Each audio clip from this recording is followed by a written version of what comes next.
Hello, everybody, and welcome to the Kazumatsu.org podcast. We're back again, this time not for the monthly terror, but for the Air Book Club. This will be the first episode of the Air Book Club. There'll be 6 episodes, each covering a different route of air. And to start with, we're going to start with the common route. So, I'll start by introducing the cast.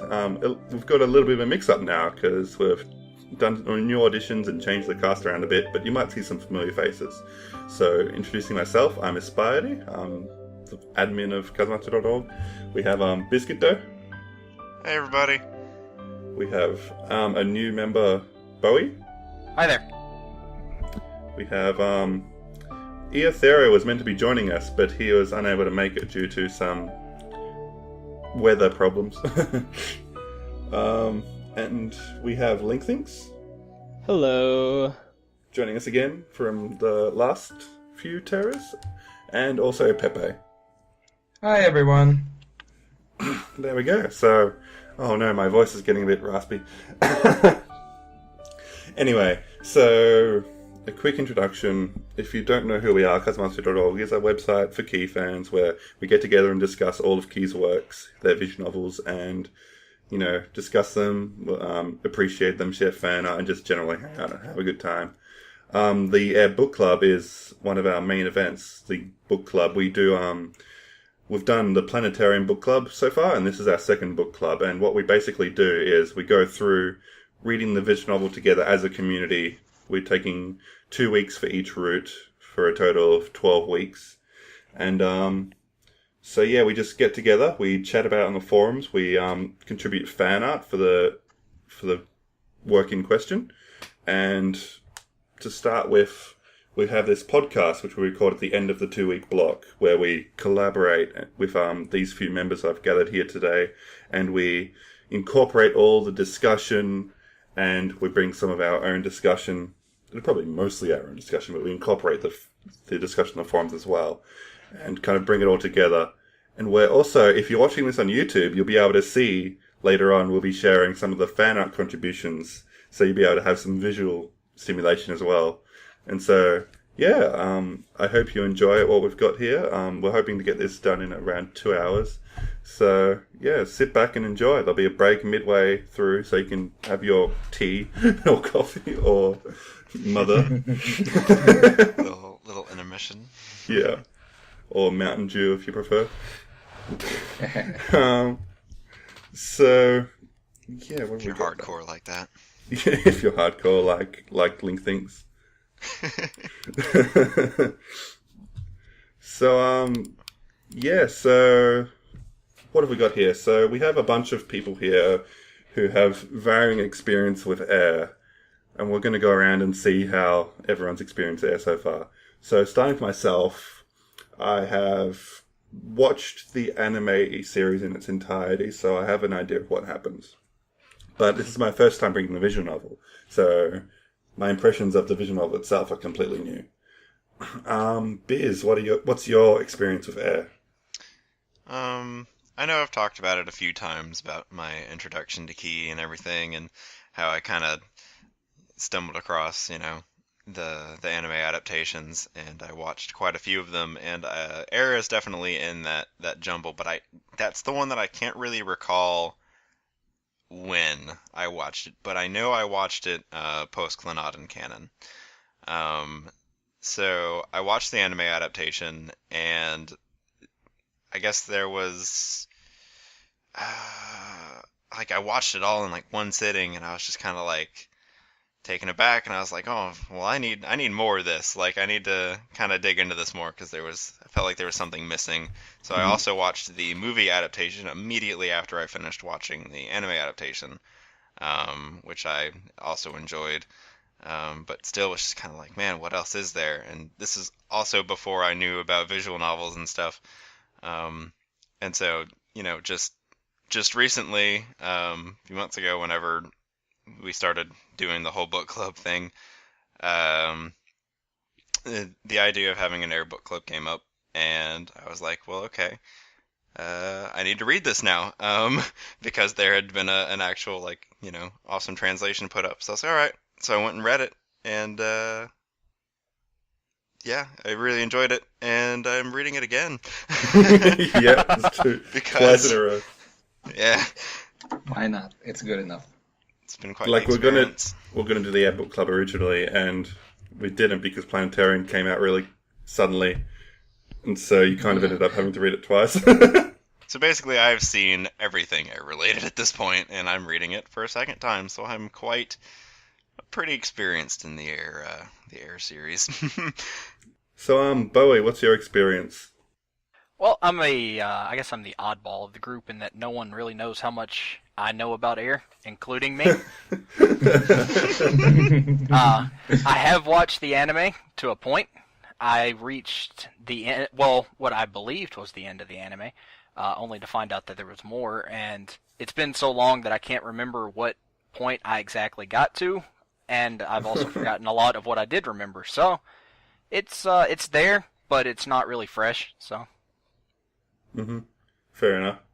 So, yeah, that's going to be a bit of a mystery, whether what you're saying is actually, biased or not. yeah, because not even I know. So I guess we'll find out. So, Link, what about you? I have never read or watched Air before. A couple years ago, I saw the first 2 episodes, but I don't have any memory of them. So everything is new for me. I have no idea what to expect. So you'll be the newbie. We'll probably be picking on you a little bit. Oh, yeah. Because, God, those newbie opinions, we can't get enough of those, especially since we're going through this in order. They're vital. So, yeah, look forward to that. And, Bowie, do you know about Iothera? Do you know his experience? I don't think he has any. I'm pretty Okay. sure he hasn't even watched the anime. So Yeah, we think he's new. I should have probably established here the format of the cast. So, we have our 5 regulars, which is myself, Biz, Bowie, Iotheria, and Link. Pepe is joining us as a route specialist for the common route, and he may or may not be back for later episodes. We haven't decided yet. But basically, we'll have someone new replacing Pepe for the next 2 episodes, and we'll see how it goes from there. Bye So, bye. yeah. And Pepe, what is your experience? So my experience is pretty similar to you and Bowie in that I watched the anime in its entirety. I didn't watch the movie though because I keep putting it off. But yeah, I kind of don't remember anything about the anime except the ending. So I kind of have the ending spoiled for me, but everything else will feel like New and fresh. absolutely new to me. Yeah. Okay, cool. So, I guess the first thing we should be moving on to is a brief introductory of Air itself. So, I'll do a bit of this, but I might let Pepe handle some of the other details. So, kind of wing it here. So we got Air. So Air is Key's second visual novel. It came out a bit after canon. Do you have the date there, Pepe? The date was September 8, 2008, and September 8, 2000, and it started as a limited edition release as they always do. Yeah. And they released the regular edition on July 19, 2001, which was a few months after. So if you didn't get the limited edition, you had to wait a few months if you wanted to play the regular edition. Mm-hmm. Then they released Standard Edition. Yeah, Standard Edition was way past that in 2005, and I think that they do that because of compatibility with Windows XP. Because in 2001 it was an old operating system. It might not have been compatible with XP, which everyone had by then. Yeah, and so that was released. So Air was released in 2000 and. First released in 2000, and Canon was first released in 1999. So it's kind of like Key's debuting with these 2 big flagship titles, one right after another. Clannad was a bit further on, wasn't it? That was 2004? 2003 or 4. Yeah. 2004 probably. Yeah. We should know these things. Wait. Yeah, 2004. Yeah. Sorry about that. But so that was quite a bit after. So for the longest time, Key was only known by canon and air, and they were kind of like two big contrasts. Canon is kind of, I guess, what you consider the more typical Key work these days, where you have this guy who appears in a town and he meets a bunch of girls and he goes down their routes, and it's how would I describe that? It's very dating sim-ish. Yeah, that's a good way of putting it. Like, it's very bishoujo, where you just it's typical for that format. The contrast is canon is like it's set in the winter and it's all about like memories and like it feels like very slow paced. I don't know, just the feeling of winter. I'm trying to put it into words. I'm not doing very well. But from winter, and then they were like, "Here's the summer one." Yeah, so as the summer one, it's the complete opposite, where everything's really hot and everyone's like Yukito's very dry personality, I guess, like in the way he treats people, and we'll talk about more about that later. But just like Air's just like the big contrast, and it's also like a lot more focused on its main plot. Whereas Canon was all about the individual girls, Air is more about an overarching story where once you finish the character routes, you unlock Summer and Air, which are the two main routes, which continue the story and kind of bring it to a conclusion and wrap everything up. And so it's definitely interesting to looking to the future. It's interesting to see which one which idea took off. But I'd say they both did in a way. They kind of combined them. Just a little Yeah, bit. that's true. Because I don't know about canon, because I didn't play canon, but they've carried that over. Where with Air, you unlock Summer, and then you unlock the Air route. Whereas in Little Busters, you have to play through everyone to unlock Refrain, and then with Rewrite, you have to play through everything to unlock Moon and Terra. So that carries over. Yeah, but at least with Clonard, then we got like the more typical like Bishoujo sort of thing. But there are others like Rewrite, which kind of feel more like Air. And so it's like a lot more supernatural stuff going on. It's like a lot more about the world than the characters specifically. I know, like the characters are still very important, but it's not as much a character game as it is a story. There are a lot of messages in there, I think, about society and world and stuff. Perhaps a lot more so than something like Canon. Yeah. Yes, so that's about the context of Air's release. It went through a very long process of translation into English. It's never received, unlike Planetarian, it has unfortunately never received an official English localization. That may change in the near future, we don't know. But for the moment, we are going with the fan translations, which is what we've been reading, and there's been a number of them, and none of them have really reached completion until quite recently. I think it was it 2014 or 13? No, it's 2014. 2014. Yeah, it was after Kazumatsu.org was founded, when the patches came out. Shortly after, I think. And so the main ones to arise were the Winter Confetti patch, and the Gao Gao Translations patch. Basically, the idea is that the Gao Gao Translations patch kind of picked up all the work left by everyone that came before. Like, there was a lot of different fan translations, and they all, like, ended for different reasons. I think one might have even got a cease and desist by Kia, which is a little bit topical. But that happens. Yeah, that happened. I feel like Key's a bit more open to this kind of thing now, since, like, Planetarian was translated based on the fan translation. So it's kind of a different climate than what it was back then. So Gao Gao Translations kind of picked up the pieces and has been working to finish the patch using those incomplete translations. Whereas Winter Confetti is the opposite, and they sheet of the translator was basically like, let's just start from the start and translate it all from the beginning. And so you kind of get a different feel from each of them. The impression I got was most of us have been using the Winter Confetti translation. Was there anybody that used the Gao Gao translations here?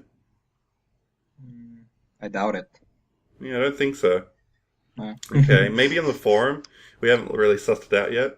So, but most of us have been using the Winter Confetti translation, which is, it might be worth noting that it's actually written in British English. I thought that was Yeah, interesting. that's true. And I noticed that when I came across a line that said boiled candies, and like I've grown up with the American English vernacular, and I have no idea what boiled candies are.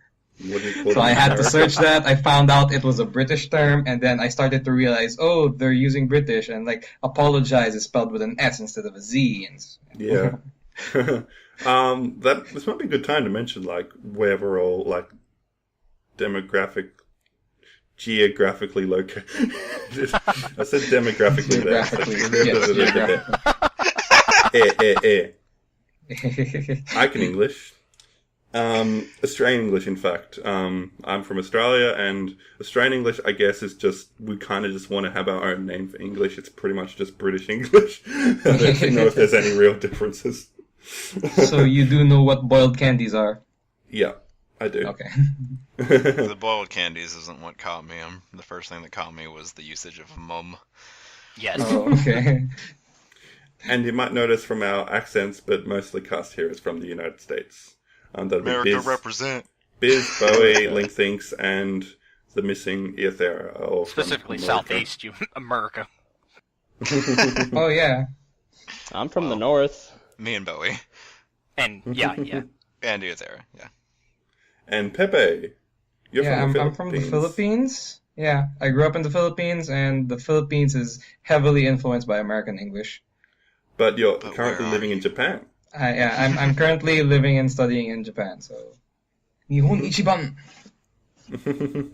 Living the dream. So there we go. Pretty much. I'll be there soon, Pepe. Yay. Me too, man. Coming. Okay, so I think that wraps up our introductions. I guess we can start getting into the beef of the podcast, which would be analyzing Air and talking about the story. So I guess let's get wrapped in. The way we're going to do this is Yay. so I should probably Bachi. explain. There's been a lot of confusion over what people are meant to read, which is a problem because Air isn't very simple in terms of its structure. We've had it's caused a lot of heartache. So basically the idea is that we're reading up to the bad end of the common root, which is also known as departure. So if you haven't read that far, then you probably shouldn't be listening to this, but I'm going to assume that everyone listening has finished the common root. But the problem there is there's a lot of branches which kind of dip into character roots, which is stuff that we don't really want to talk about. We advise using the Winter Confetti Translations walkthrough, which was included with the patch. But the problem there is it does include one or two scenes which are kind of dipping heavily into character root stuff that we don't want to talk about yet. Specifically, a certain scene with Kano comes to mind towards the end of the walkthrough. We're not going to be talking about that, but we're gonna we will be talking about little choices that don't have much influence on the overall story. But we're kind of going to play it by ear. Hopefully, we don't spoil anything for you, but we should be pretty safe. So we'll see how we go. We know a few members have picked different choices that deviate from the walkthrough a bit, just because they want to see what happens, and that's fine. So we'll see what ends up happening there. But what we're going to do for this podcast is I'm going to start with calling out a date, because you got your calendar in the corner of the screen which shows your date, and we're going to go through the 7 days of the common route, and we're going to pick apart all the main events that happen and just give a general summary, and then towards the end we're going to go into a more free-for-all discussion where we just talk about whatever. So I guess I'll get us started. The 17th of July is when the game begins. Does anyone want to talk about this for a bit? And I'll kind of chime in. It's one of these key things where we have another story here that begins with just kind of an aside type thing where you're given this introduction and you just kind of have to it just raises a lot of questions, but it also sets the tone very quickly that there's something going on here, That's that's like a trademark of Key, I think. It even started with Canon. You got the I'm in a dream and those monologues that keep happening. In this, we've got like the stuff about the woman, Planetarian as well. the woman soaring through the sky. Clonard had the illusionary world. Planetarian. What did Planetarian have? Planetarian Oh, yeah. has That's it's right. the person on the side of the road. Why don't you come to the planetarium? Yeah, like there's always Yeah. this saying that kind of is it's setting the tone. Like that's how I've always kind of I'd took say it. Little Busters is probably the one to break that mold. I think Like- Little Buster still had that. I It remember does, had that. but I can't talk about it without saying what it is, and that's already a spoiler. Yeah. Well, they kind of Okay. use It's it as different, like though. a. It's- They kind of take it as sort of drawing an outline, and then they don't add anything into the middle of it, and they're like, okay, here's your outline of what's coming, and you read ahead. Figure it out. As you're reading, you're going to fill in what's happening here. Exactly. I really like that. It's kind of like It piques your like, interest.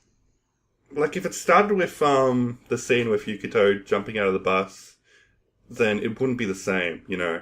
Starting with this whimsical scene of like a mother passing a story to a child and all that, it's like it's very very different way to start it, and it kind of builds that intrigue that something is more to everything than it seems. I really like that. So I'm just going to go over some of my notes that I wrote here. Okay. At the title menu, we have like a bunch of like English sort of subtitle under the Air logo, and it reads, "The days which are wrapped in the scene of summer and to pass gently. An encounter with the girls repeated in the sunlight. Summer continues to wear as well." I didn't get that one. She is waiting. English Yeah. indeed. Yeah, but it's still conveying something. So we got like the scene of summer, days which pass by gently, basically. So it's like sort of what we were saying, how we got this mundane setting. An encounter with the girls repeated in the sunlight. So, okay, it's a Bishojage. Summer continues to wear as well. I don't get that part. Well, that I could be guess that them mean- trying to say like, hey, this is the summer, and we're about to find out where it It's ends ongoing. up. Yeah, like it's Yeah, it's going somewhere. right. It's going somewhere. It's just where is it going? Yeah, and also it ends with the more mysterious line, "She is waiting in the air." And that's kind of like, I guess, That's like why the it's big called calling air. point. Did they, like, trademark air with this, like, phrase or anything? I mean, like, did they promote it with that phrase? Because I know a lot of key games have, like, an English tagline that come with it. Like, I remember Rewrites was, "Can it be rewritten, that fate of hers?" And that's like, all you really know about the story. I don't think there is. Like, I'm looking at the box now, and they have nothing. Yeah, No there's mention nothing of on it? the box. No. Okay. Nope. My wonder if Memorial Edition has it. Oh, okay. really? Yep, it's at the top. Ooh, interesting. I think they must have used it somewhere. Maybe in, like, Yeah. a PV or something. Maybe. So yeah, we got the opening, and I did write down what it says. It says, "My child, please listen carefully to what I have to say. What I'm about to tell you is very, very important. This is the reason for everything we do. A legend passed from parent to child across generations. It's a story about a long, long journey." And then it just flashes to the title, Air. Can I So- also note something interesting about Air? Is that this VN starts where you hit new game and you select Oh, yeah. you select dream. You select a dream forgot to mention option. As opposed to just hitting new game and then your Thrown into story the game. begins. Yeah. Yeah, that kind of like sets you up to like think that there's It's more. like they wanted you to see that it was called that, you know? Yeah. It makes it imply that you're just in a dream. Yeah, it's like you're wondering, what does it mean? What does dream mean? But it also like gives you the idea that, oh, if it gives me the option, then that probably means there's going to be more options later. And so that kind of adds that intrigue there. So yeah, that's a very interesting way to start a game, I think. Not typical for Key. Like, I don't think many others have really done it like that before. But No. Canon that was isn't the- like that. I can confirm. yeah. So yeah, it's interesting. So yeah, it begins with the soaring through the clouds, flying towards some destination. Turns out it was actually Yukito's dream he was having while on the bus. And so introduced to our... Dream. Yeah. Yeah, that's It what he was a says. dream. It was a dream. Yeah. And so he opens his eyes to the mundane summer scenery. It's too hot. He can smell the exhaust fumes of the bus as it drives away, and there's splinters on the bed getting into his backside. And then he's flat broke, and he's trying to make some money, and the kids just like don't care and kick his puppet away. It's like this guy's having a pretty bad day. I love this introduction. This is such a good like it just immediately sets you up to like understand what kind of a character you're getting into just right away. Like he gets off the bus and he's like it literally sounds like just the perfect disaster of like everything is uncomfortable, like like those days whenever you just don't feel right in your own skin. Like that's exactly how I feel Yukito feels when he gets off this bus. He's just like, there's exhaust fumes, it's hot, oh look, there's kids, I need money. And he just wants a ramen I want the set. ramen kid set. just punts his freaking his puppet. Oh. Like our first, his first thoughts. The first idea we get from him is all he's doing is he's complaining about the heat, about the bus exhaust, about the splinters, and then he's sitting there complaining about or thinking about how hungry it is. And then I think it's actually his second line is ramen seto. Ramen set. Roman Seta. You'll be hearing that along this podcast. Yeah, like it's a running very gag. quick to let you understand that he's not really happy with the situation. I guess he's just not comfortable, and I do love that he goes up to these kids because he's like he gets like super excited too. Like he gets off the bus and he's just like But then, like, he sees his kid, he's like, "Hey, Big Bro's gonna show you something cool. Watch this." And so he pulls out this puppet, and he does his little performance, which I guess we'll talk about here in a moment, with this puppet. And the kids basically ignore him, and he's just like, "Hey, you gotta pay up because you watched it now." Because he's starting to like extort them, and the kids just kind of like.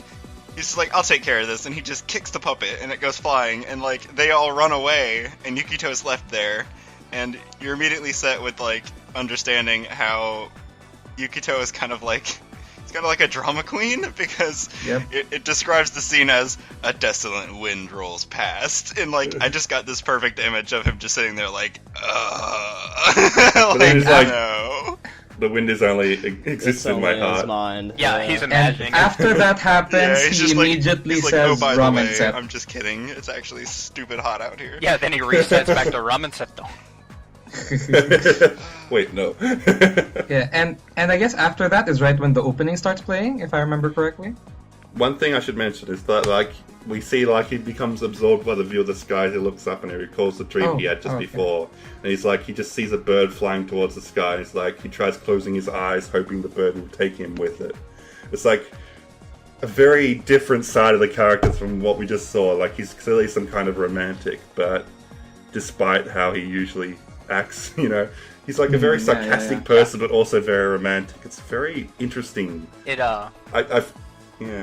kind of sets a precedent for how it goes the rest of the way. Is you see Yukito as sort of this goofball character that runs around, always seems like something's going on, but as soon as he decides to look up, that's whenever sort of the romantic side kicks in, and he starts having deep constantly thoughts. distracted by the sky. Right. It's always linked to the sky.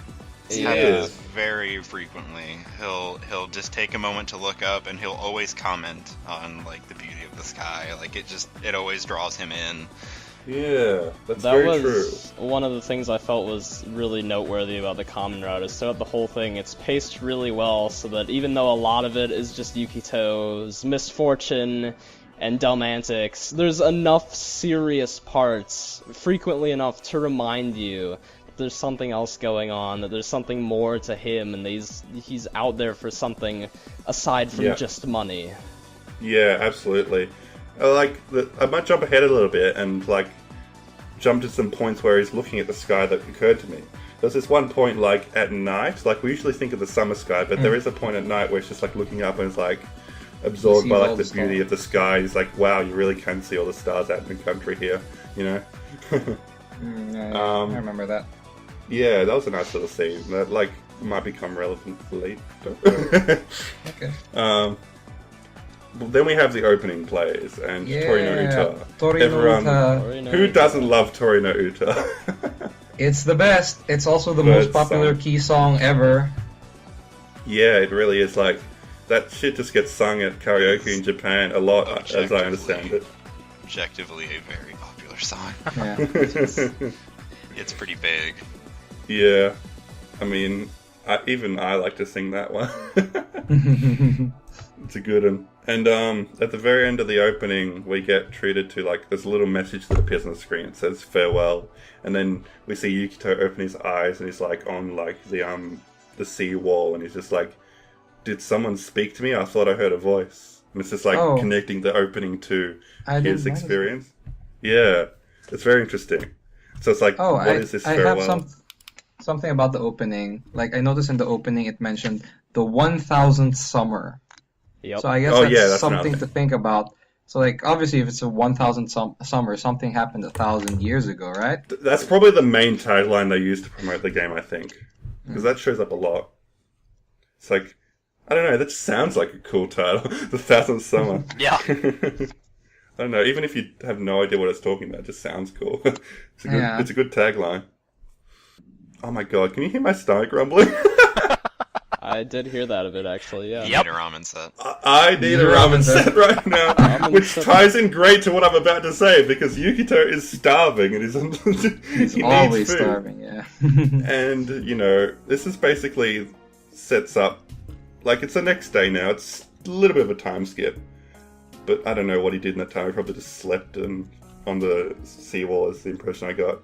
But we're on the 18th of July now, and he's just, like, pretty much on the verge of starvation, and you know he's trying to make money and nobody will listen to him, and then he ends up passing out in the middle of the road, gets taken in by the fisherman's union, and the woman there is like, hey, do you want some rice balls? And it's like, well, I can only carry one because of this bag, or something like that. Was this an excuse? Yeah. I Something think he said one is enough, that's okay. But make it extra large. Yeah, make it extra Attention. large. He says carrying more than one would be a pain. Yeah, I that's what wanted he to draw said. attention to something here. First, it's not the next day when he wakes up on the seawall. It's the same. It's still the 17th, and he spends that entirety of the 17th looking for his puppet, and that's when he wakes up and he's like, oh, I was looking for that stupid puppet, and he gets up to try to go find it again, and that's whenever he passes out, because he's like talking about it, he's like, oh, maybe I should be a highway robber. And like he's like trying to find his puppet, and like this old lady walks past him, and he's just like, no, like he realizes how weak he is because this old lady's like overtaking him on the sidewalk. And is that when the date changes after he passes out then? Yeah, he passes out, and then it becomes the 18th when he wakes up. Okay. My bad. Alright. Cool, so we got that established. What I thought was interesting here is he wakes up in this union, and the lady's talking to him, like, you know, making sure he's okay, and the first thing he says is that he's hungry. She's like, well, that's good, that means you're healthy, you know, 'cause just a very nice person.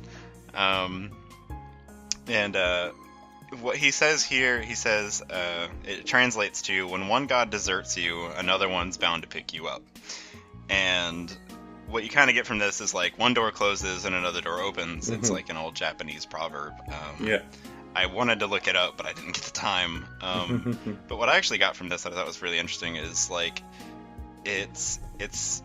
I get more of the understanding that he doesn't want to be a burden. He's very quick to want to just go.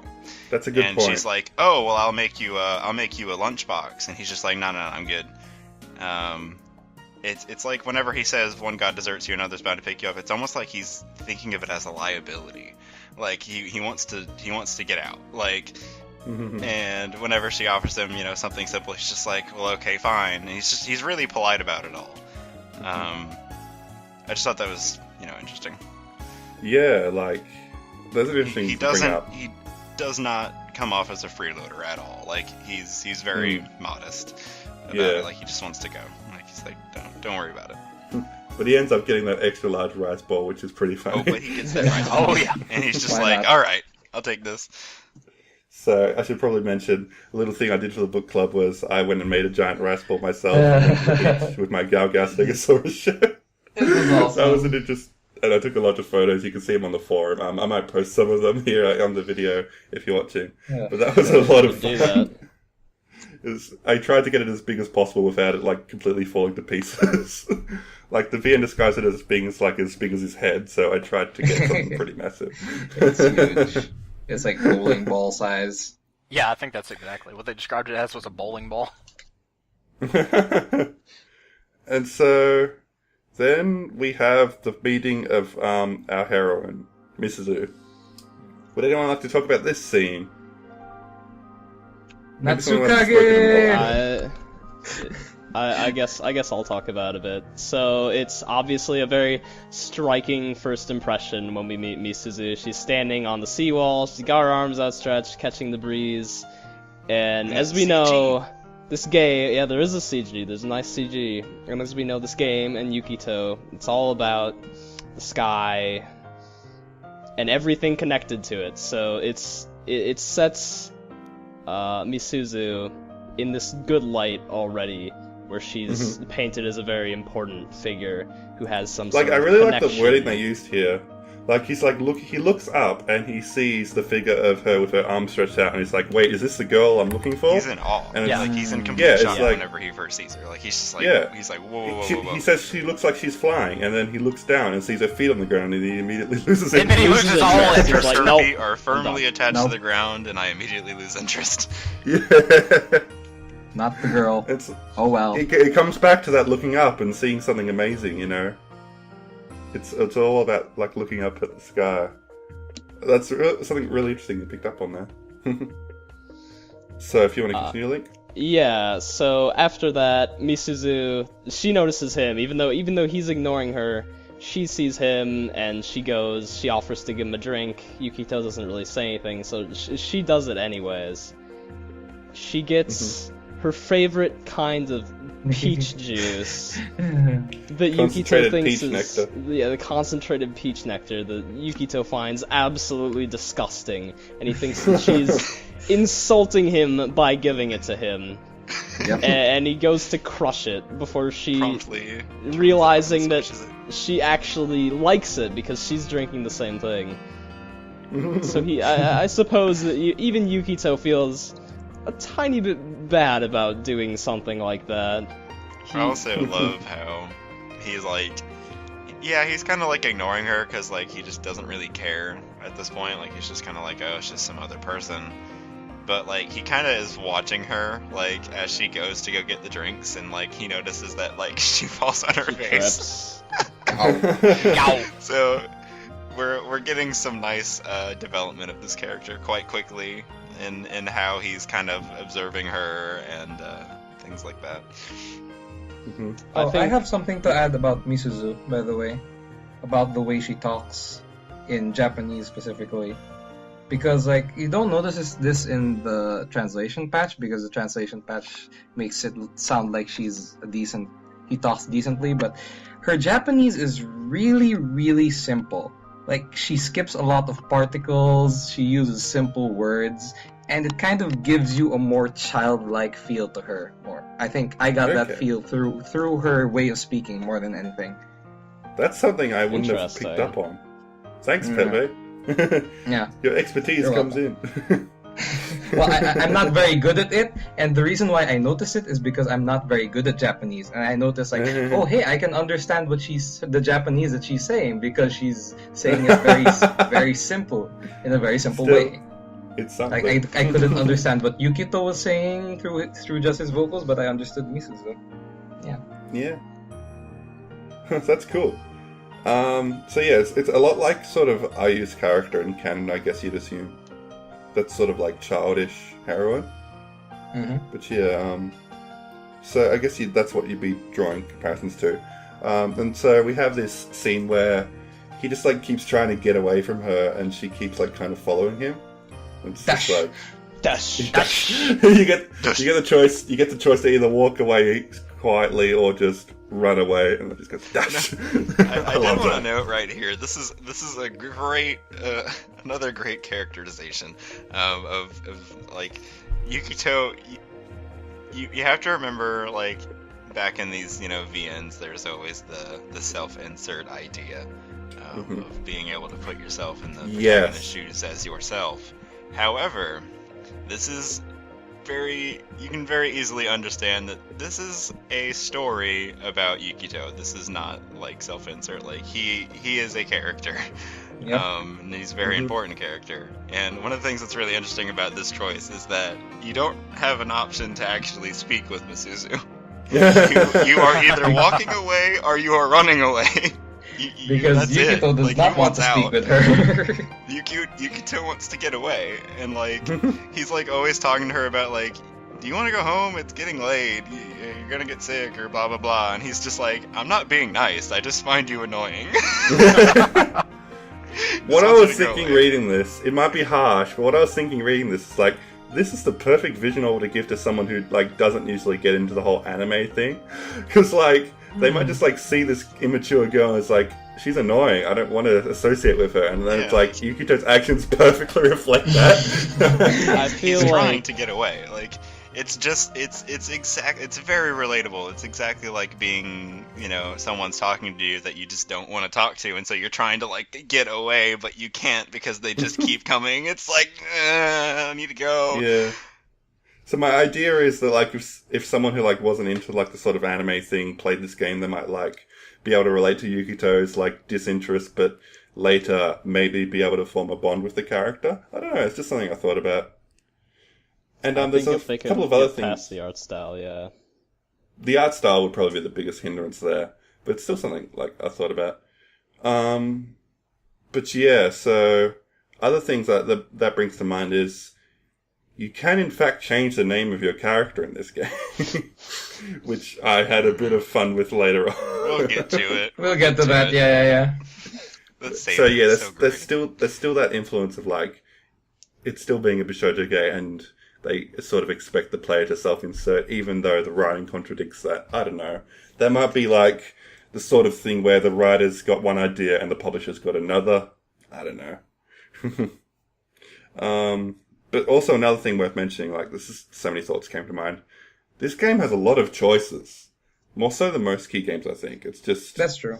I agree. Goes back Maybe- to us talking about how like it's different from the standard that Canon kind of set up. You kind of got this benchmark with Canon, and then you have Air, which is kind of like it just changes the game up. Like it's kind of all over the place. Do Canon have a lot of choices? I can't trust my memory, but I think the first few days had a bit more choices than usual, but like as the days grew on, the choices were more character specific. And So it was Mhm. they it's definitely decreased- more. decreased. The format is a whole lot more like, okay, I'm going to be nice to this character and then ignore the other characters. Whereas Yeah, Air that's- has like a lot of very, very loose connections with a lot of the choices that kind of throw you all over the place. I also found like That's a lot of the choices, but a lot of the choices don't go anywhere, and it's literally just leading to the same result, but in a different way. Like one option might be funnier than the other. You know what I mean? Mhm. A lot of it's just like kind of directing the flow of the comedy, which is interesting. And I am very okay with that because the comedy in the common root of Air is excellent, at least A in my plus opinion. plus. Yep. Glad we can agree. So the whole idea here is that Misuzu Comenzato.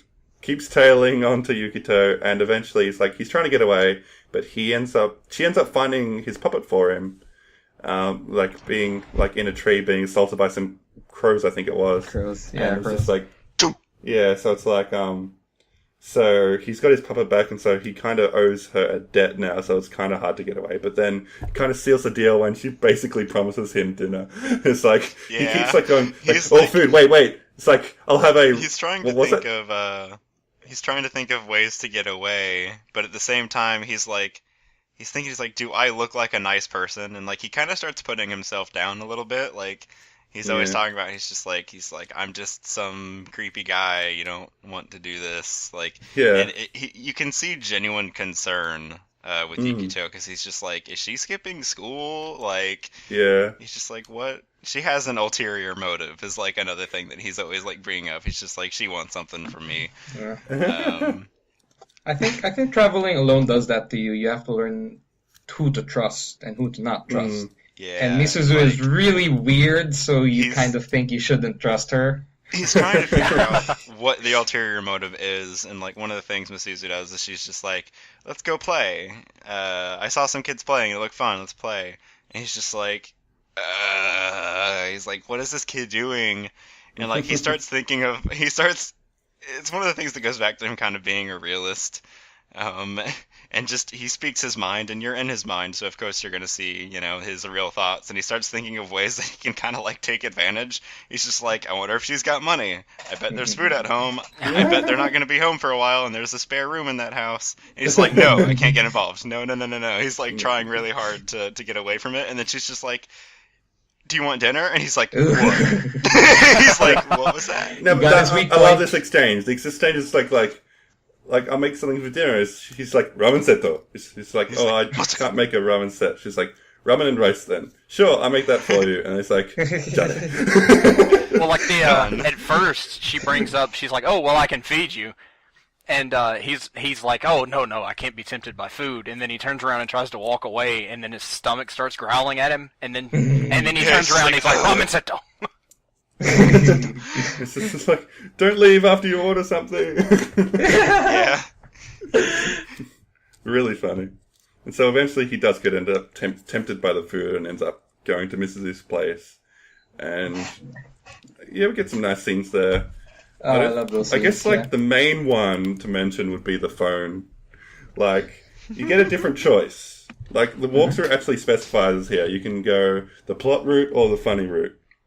Yeah. I guess we'll talk about the funny route first. Oh, yeah. He's in this house, and he notices that they have like this archaic-looking phone. Probably he's a just- rotary phone. Yeah, He's- rotary. So interested in whether or not it works. So what does he decide to do, Aspie? Try it out anyway. He calls the ramen shop. Yep. Yo, say that And I again. can. Ramen seto. Ramen seto. Ramen set Yeah, the he pizza. calls. He picks up the phone, and it doesn't tell you what he's doing. He picks up the phone, and he's like, "Oh, I'm flipping through some phone book pages." You hear it Yeah. ring, and he's like, "Oh, it connected." And you hear, was it Seraiken? Is the Yeah, name of Seraiken. Yeah, the Seraiken. place? Seraiken, and he just goes ramen seto. The other line is just kind of like, he's like, well, where? And you hear Masuzu in the other room, and she's like, "That's what I'm doing right now." And then she he, walks like, and just gets hangs up on him. She hangs up the Yeah, phone that's on him. it. Yeah, And she says, And then, like- you only ordered one ramen set. Yeah. yeah. You forgot about me. Yeah, So Masuzu goes back to the kitchen. he actually Masuzu tells goes her, he's back like, to the "Oh, I'm kitchen. sorry, I forgot about you." She goes back to the kitchen, and Yukito gets bored again. So you get the option to go back to the phone and call And the call ramen the shop ramen again. shop again. Where And this this time you Yukito order correctly two. orders 2 ramen. Ramen seto. Ramen seto. completes his order, and there you have it. And he decides, oh, this is going to be a fun situation to see. It's going to be a race because I want to know who's gonna finish first, Masuzu or the ramen shop. I do love the choice there though. It's either use the phone again or behave yourself. Behave yourself. You know you're doing bad things. Behave yourself, Yukito. Oh, just a note, I did a quick search, and Seiraiken is an actual ramen shop in Niigata Prefecture in Japan. Really? I Yep. wonder if there's Wait, like a wait. sponsor. We're all going there. Kazumatsuri Meetup Ramen Shop. Let's Is go. that's actually where Air was set, was it? I'm not sure. I keep forgetting where Takafumi on the forum mentioned where it was set, and I think it wasn't here, but yeah, it's whatever. definitely in the countryside, and Niigata is kind of in the countryside. That's pretty funny. And so, what happens then?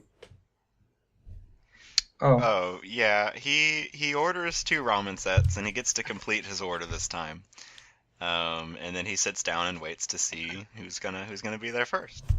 And it turns out Masuzu wins, so he goes to the Yay. kitchen, and she has these 2 lovely ramens and rices all set up.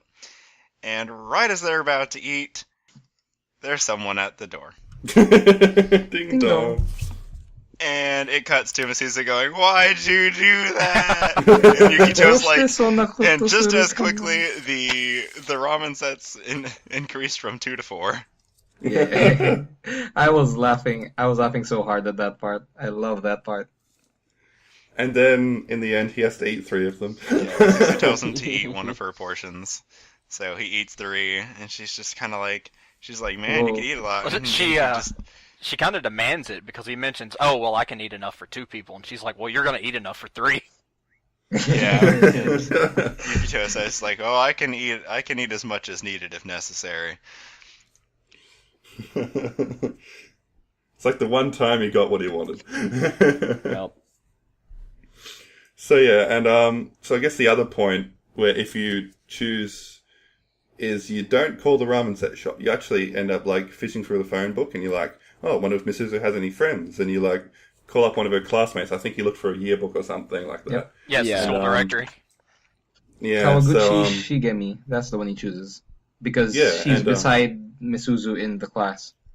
it's like, you want to hang out? And she's like, oh, I guess I could. And then midway through the conversation, Mrs. just hangs up and it's like, why'd you do that? And he's like kind of realizing that like, oh, I guess she doesn't have any friends. And, you know, so it's like kind of brings that idea home where like, as suspected, this kid is a weirdo that doesn't get along with many kids her age. And she's like, oh, the kid's like a popular. I can't hang out with her, like a popular girl. It's like, yeah, I know. That kind of like brings it really early, like that idea that Mrs. U's not quite right. Like, yeah. So I guess moving on from that, we have our introduction. Like they kind of just hang around, you know. It's a bunch of funny scenes, but then we have Haruko's introduction, and what happens there? Bowie, what happens? Oh, Yukito gets surprised by what he thinks initially is an earthquake, and it turns out to be her crashing into the shed on her motorcycle. Which he is What an introduction. Which he is then informed by Misuzu is a common occurrence. Yeah, common occurrence. Because, oh, Mom must have been drinking again. And he's just like, she drives drunk, and she's just like, oh yeah, she does it all the time. Yeah, it's normal. Like, it's no big deal. It's like, yeah, she'll let you stay. It's no problem. Rejected. Yeah. It's like, nope, he's not Promptly staying. rejects him. Yeah, but he like we had that funny scene where it's like, what's your relationship with Misuzu? And Misuzu's like writing down classmate. Classmate. Classmate. It's just like, What's your name? What's his name? What's his And name, And Aspie? she doesn't ask Yukito, she asks Misuzu. Tabuchi-san. That's when it hits Yukito. She doesn't even know what his name is at that point. It's like, Tabuchi-san. And Yukito just is like, hell it is. It's not my name. And so from that point, one of the people in the stream, it might have been Bonecast. Bonecast. Yeah. It's It was Bonecast's idea. Bonecast. He's like, change his name to Tabuchi. I was like, okay. So we had some interesting scenes where it's like, you know, Mrs. My name isn't Tabuchi. My family name's Kunisaki. What's your first name? Tabuchi. I just had some laughs there, just kind of messing with the name system. And so he was called Tabuchi for a good while. And we noticed, because I was using our forum member Takafumi's patch, which removes the 18 plus content from Standard Edition. It has some problems, namely, the custom names don't work on scenes where a hate scene is meant to appear. So just randomly his name would change from Yukito to Tabuchi. And back and forth. So I guess we developed this idea that Yukito was kind of destroying the hate scenes. And Tabuchi Yeah, was like... Yukito is the pure character, and Tabuchi is the Tabuchi's a demon. pervert. Tabuchi is the perverted devil kidnapper, which we'll get to That's later. that's the twist in Air, guys. Is that, Split personality disorder. Yukito actually has split personality, and there's Tabuchi, who is evil, and Yukito is the pure character. And so, like, yeah, Haruko eventually lends up ending him stay because she likes his, like, charisma and, like, I guess she, like, thinks he has guts. She thinks he has guts. guts. I think that's Yeah. what This she's is- attracted him. I wanted to note something here Yeah, Like- okay, go Biz. about how Yukito and Haruko, like, interact. It's like Yukito is, like, being really disrespectful, but, like, I personally see it, like, almost, like, he acts so differently around her, and I wonder if it's because he has, like, a sour taste in his mouth because she's a drunk. Like, Maybe. and that's a possibility. But I almost see it as if he sees Haruko as an equal, like that they're both mature, so he can kind of just say what he wants. Like he doesn't really need to be respectful because he sees them as equals, I guess. Like Yeah, it's like he doesn't know if he wants to respect her or not because of her actions. But like at the same time, he just kind of says what says what he wants, and it's like Haruko like picks up on that because she always says that she's actually a pretty good judge of character. yeah. And I think that's true because she ends up being really polite to him, and he's just like, "What the hell? Why are you not kicking me out?" And she's just like, "Well, I think you're actually like a good person." Like it's interesting because she's just kind of like, "I can't read you. Why are you acting like this?" You know? It's like, who are you? And he's like, Tabuchi. It's one of the responses you can give. He actually says that. Oh, actually, about Haruko thinking Yukito has guts, I think what made her think that is because, remember, Misuzu was writing stuff for him to say, and one thing that she wrote was, "Don't fall for me." And that's when she thinks that he has guts. And like I was saying a while ago, I thought, because of Misuzu's actions, I thought she was really, really childish, but that line doesn't seem like something a child would think of. It's very out of place. It is. It's a very mature joke to make, and that kind of... You could interpret it just like poor writing. It's just kind of like it plays convenience. into Haruko's humor. I think like she's trying to like get him to play into Haruko a little bit. I guess it works. Yeah, that's what I've been I thinking guess it works recently. because Haruko turns out like kind of like not disliking him. Like she kind of accepts him. But I do love that he says it and she's just like, "Oh hell no!" But then Misuzu's like waving her hands like, sorry. But I think that kind of like that probably cemented his position in her heart almost. Like I think Misuzu knew what Haruko wanted to hear. It's like a guy with attitude. Actually, yeah. It's like we always see Misuzu as this like childish, naive character, but I think she knows Haruko and understands her better than we think. And Definitely. So I think that's what's going on there. I love Haruko and Yukito's dynamic. A lot of people in the forum fun. commented on this. They're like, "Oh my god, those two are the best pairing." It's just, like everything they say together is gold. So amazing, yeah. I actually had Yeah, just a little alternate thought there. You were talking about how Haruko accepted him because of his guts or whatever. I almost feel like there's a little bit of a different, well, not different, maybe it just added to it at the same time. Is, of course, she's thinking about Misuzu at this time, and at this point we found out Misuzu's not very impressionable. I guess she doesn't have just a lot of friends, and so it probably struck her just a little bit. Hey, Misuzu's brought somebody home. Mm-hmm. This is something that That's hasn't new. happened before. Yeah, Like I shouldn't this have guy known must be a good guy. I guess it's kind of like it's definitely interesting. Like she may be drunk and making poor decisions, but I think she could at Well, least that's realize before that she much. gets like super into drinking still. Like She hasn't She's started still telling tipsy. stories yet. yeah, she's still tipsy, yeah. But like I just think it's interesting, like because every time Yukito says something like just completely rash and ridiculous, like I wanted to note that Air's use of character sprites is amazing.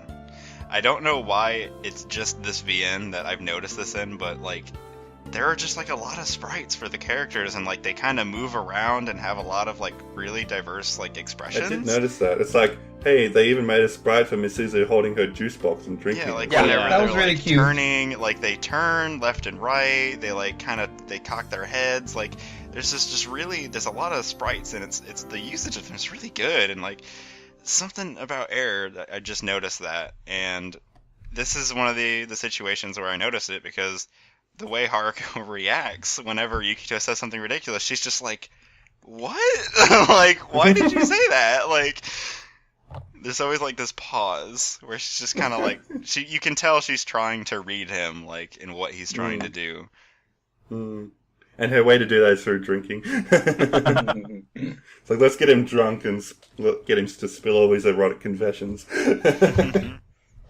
But yeah, one thing, like, skipping ahead a little bit, one thing I've noticed is that Yukito is very critical of Haruko's lifestyle, and he lets her know it. Like, especially with regards to Misuzu, he's like, "Oh, you really weren't cut out for parenting, were you?" And she's like, she takes it surprisingly well. Like, usually that'd be like incentive to kick someone out of your house, but she's just like, I don't know. Like she snaps back a bit. I can't remember what she says exactly, but she takes it in stride. You know, she's like, I guess she kind of accepts that what he's saying might be somewhat truth. I don't know. Maybe that's taking it too far. But what do you think of that? I think that's true. Like, Haruko is an interesting character in how she reacts differently to certain things. Where if it's Yeah. about like her specifically, she doesn't seem to get to like she's not like she's definitely not bashful. Like she's kind of is like she keeps it real about things. But whenever Mm. it's about her like life or her relationships and things, that's whenever she kind of gets like a little bothered, I guess. You can kind of tell like that she gets upset about some There things. was one scene which She I thought was draws interesting. lines. Like I was having a look through the 18th of July, and the first time they meet and they're having the drinking together. It's like you have the option of to like, she's like, "Oh, I'll feed you alcohol mouth to mouth," and the Yeah. option is, "Please Ooh, do," please do. or Onegaishimasu. "Stop, you pervert," or something like that.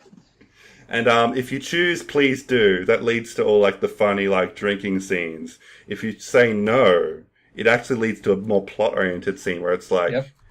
He comments on like her marital status. It's like we shouldn't be doing this. Don't you have a husband? And she's like, we have no husband around here. Didn't you notice? And he's like If you he call kind of me, pries I'm into gonna that a show bit. up. And yeah, and then it's like, I've had enough of this conversation. I'm going to bed. And Haruka just walks out. She's not like really like aggressive or like anything, but she just like walks away. She's like, no, I'm not dealing with this conversation right now. Yeah, it's like Biz said. So, She like- sort of draws that line, just lets him know Yeah. without being too forceful. Hey, this is far enough. Yeah. She's like a very mature character, like in weird ways. Like she's obviously like she drinks every night, which is obviously not good for her health, but she just does it because she wants to stave off boredom. God, I think this podcast is probably going to be talking about Haruko more than anyone else now that I think Yep. about it. There's just a lot to talk Haruko about. and Yukito, mostly.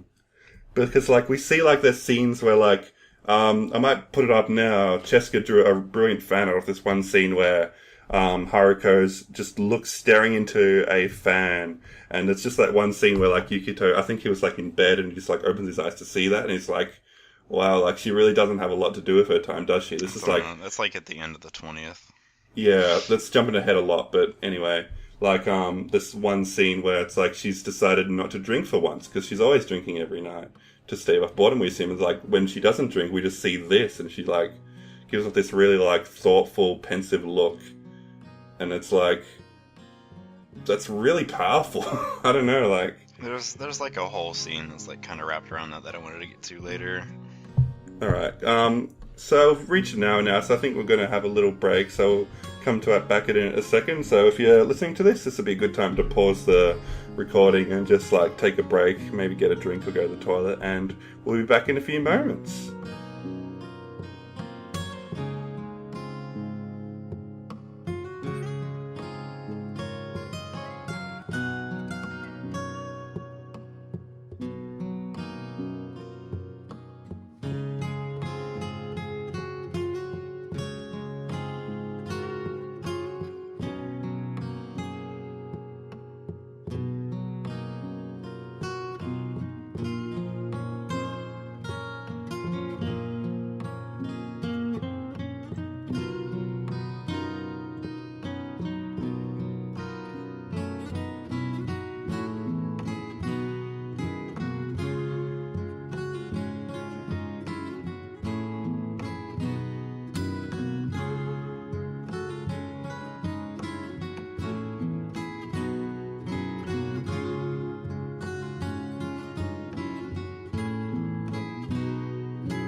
Just took that short break for you guys, but on our end it actually ended up being a full 24-hour break, which wasn't what we originally planned, but basically we've all had some talks and we've decided we want to do a little bit of restructuring.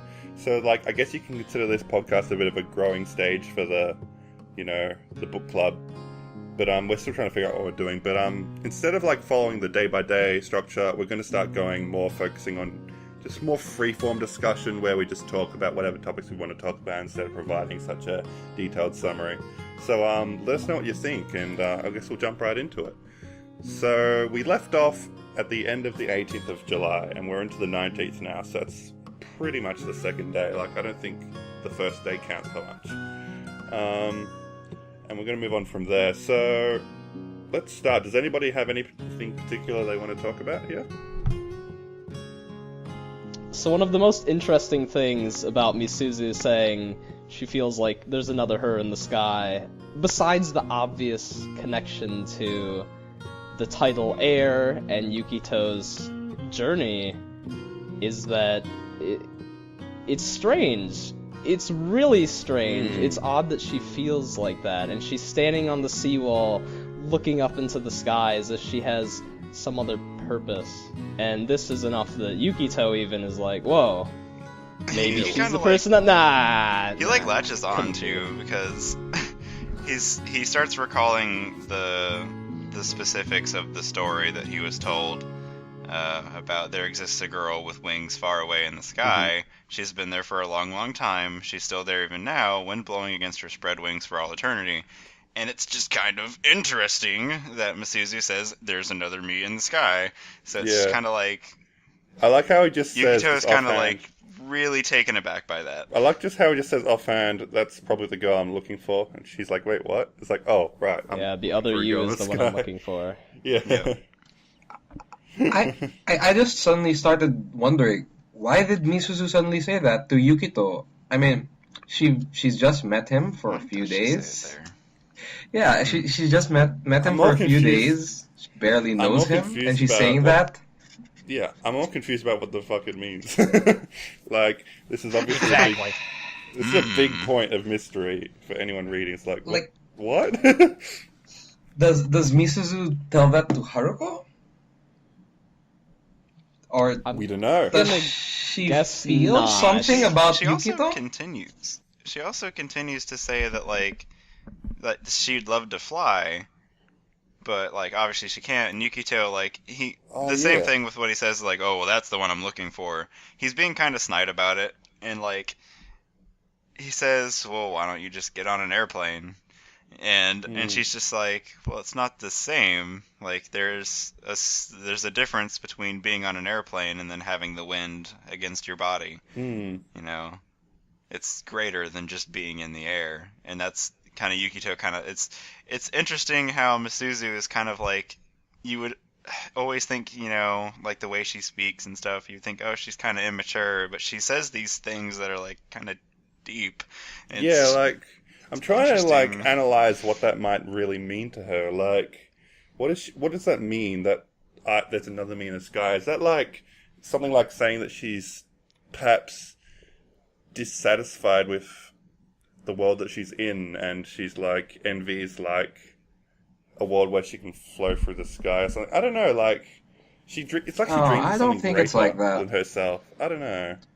Well, it's not the first time you see that she has, that connection, or at least that interest in the sky, or that idea of having wings and flying on your own, because Yukito points out that there's a point when she's running around with her arms out, almost as if she's flying. And she's got this interest in these crows, the birds. And she falls on her face. Exactly. Yeah, he always tries to befriend the birds. Yeah. But I don't know, I never think of Misuzu having some sort of deeper understanding of things, because maybe it's because of the way her character is written, but I don't think that she thinks she's, oh, I'm dissatisfied with this world, I want to go to the sky to escape this world. I don't think she thinks like that. I think it's simpler than that. Yeah, I think she literally feels that, oh, I feel there's another me. It's just a feeling that I can't explain. Yeah.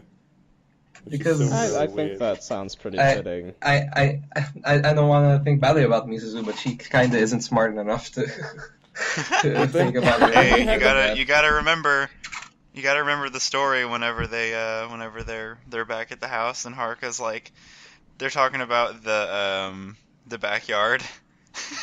Yeah. She tells that story. She's like, She brought a math test home. She got her test back. She's not good with numbers. It wasn't a good score. She basically failed. It was a 28. She's an idiot.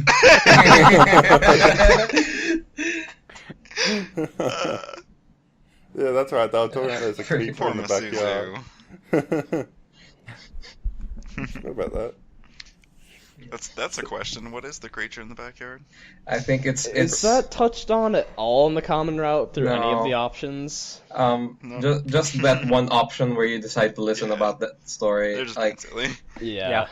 I doubt it's Yes. anything more important, but Is it a story to keep Masuzu out of the backyard, concocted by Haruko? I don't know. maybe. I feel like it's not, because she seemed pretty adamant to Yukito as well. I think there probably is something there that they're just overblowing. It's It could be potato. her using it as a. Yeah, that's what I feel like. It's probably potato. Or she's Oh using my it as God. a convenient excuse. Probably potato. But That is a good theory. Yeah. Potato is a god. He's a mythical beast. Bowie, you're trying to talk. Yeah. No, I was saying she could be using it just as a convenient excuse to keep from having, because she talks about how overgrown it is, and so that's her excuse to keep from having to go back there and clean the backyard. Is there's something back there. She's being lazy. That sounds like Haruko. Yeah, That's yeah. nice. Yeah. Yeah, that's probably more likely. Yeah. About that point, because like this is skipping way to the later part of Common Route, but there's one scene in Common where you can choose to get the shirt from Haruko's room, and you basically find out that she is a Slav, as in a total If you Slav. didn't know already. Yeah, if you didn't know already. I mean, it was kind of made obvious, but I guess it was made even more obvious in that part. And like, probably the only reason why their house is so clean and in order is because of what Misuzu does. Mhm. I actually, the first time I read, I actually never saw that scene. I'm Oh, okay. surprised I missed it. It's funny because I guess there's just the draw of the Stegosaurus shirt. I couldn't pin it down. Nobody Yeah. can Yeah, resist the same. Stegosaurus. It's hard to walk away from the Stegosaurus. A lot of people might Go, not see go, that scene. Stegosaurus. It's definitely interesting. Gao, Stegosaurus. Stegosaurus. So, does anyone want to talk about the "Does time exist for the wind" monologue, or should we just like, it is what it is? Well, I think it was. I guess I can touch on that a bit because it goes in line with all of Yukito's pseudo philosophy, which is pretty interesting. It's really interesting most of the time. I really liked his whole studying is a way of life speech that he just pulled up out of nowhere, and even he's saying I'm making up total crap. Classic. But he has a lot of actually deep points and thoughts, and the passing of time for the wind was one of the more interesting ones, because obviously it's not really a question that I suppose you could give a good answer to. Something about Yukito and like it all comes back to him being this traveling individual and just kind of going from place to place, and just time keeps flowing and he's always seeing new things. Like, we have no idea what he's seen up to this point, so this to him is just another place that he's stuck at. And like, he always has this romantic side to him about time specifically. Yeah. Like whenever he talks about the seasons. Yeah. I think we touched on that. yeah, not yet.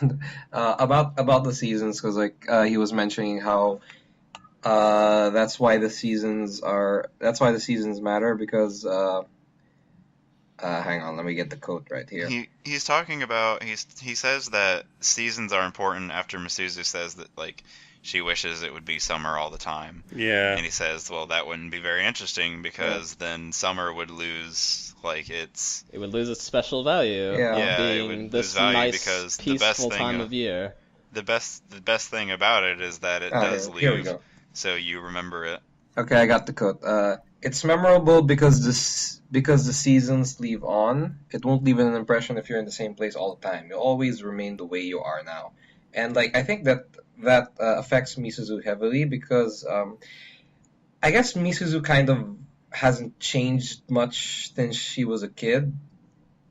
I guess that's heavily implied, and he's kind of really hitting that point home for Misuzu. and Yeah. the way she deals with things is like very how do you say, not open to change, I guess. So like Yeah. she likes staying in her little place where it's happy, and like she likes thinking, oh, it's always summer, oh, I'll always be happy here. But Yeah. he's kind of giving her a push. She'll always remain the same if you keep doing that. Yeah. I kind of want to touch on that a bit. God, there's so Okay, much you go can ahead. take from that. One of the big reoccurring themes, I don't know about big, but definitely one of the reoccurring themes of the common route is endless summer.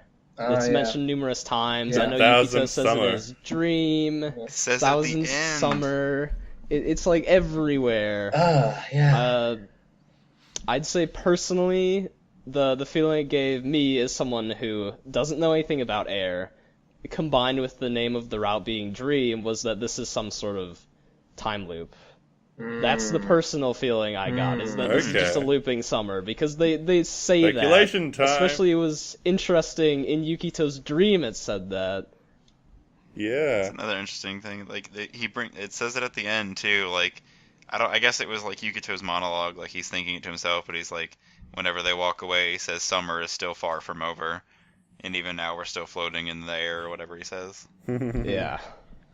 Well, There's you a can lot kind of of look at it interesting as the town they're in. You can almost look at it that pre-Yukito, before he gets there, it's almost the time that town forgot. You look at it where they're at now, and then you look at the house. They've still got the old rotary phone. They've still got TVs that have to have antennas to be adjusted, and you look at all these things, and it kind of feels like they're stuck in a past age. And then you look at Misuzu, and it's talking about how her little tick of using Gao all the time came from when she thought as a kid that the baby chickens were dinosaurs, and that's when she started, and she's still doing it now.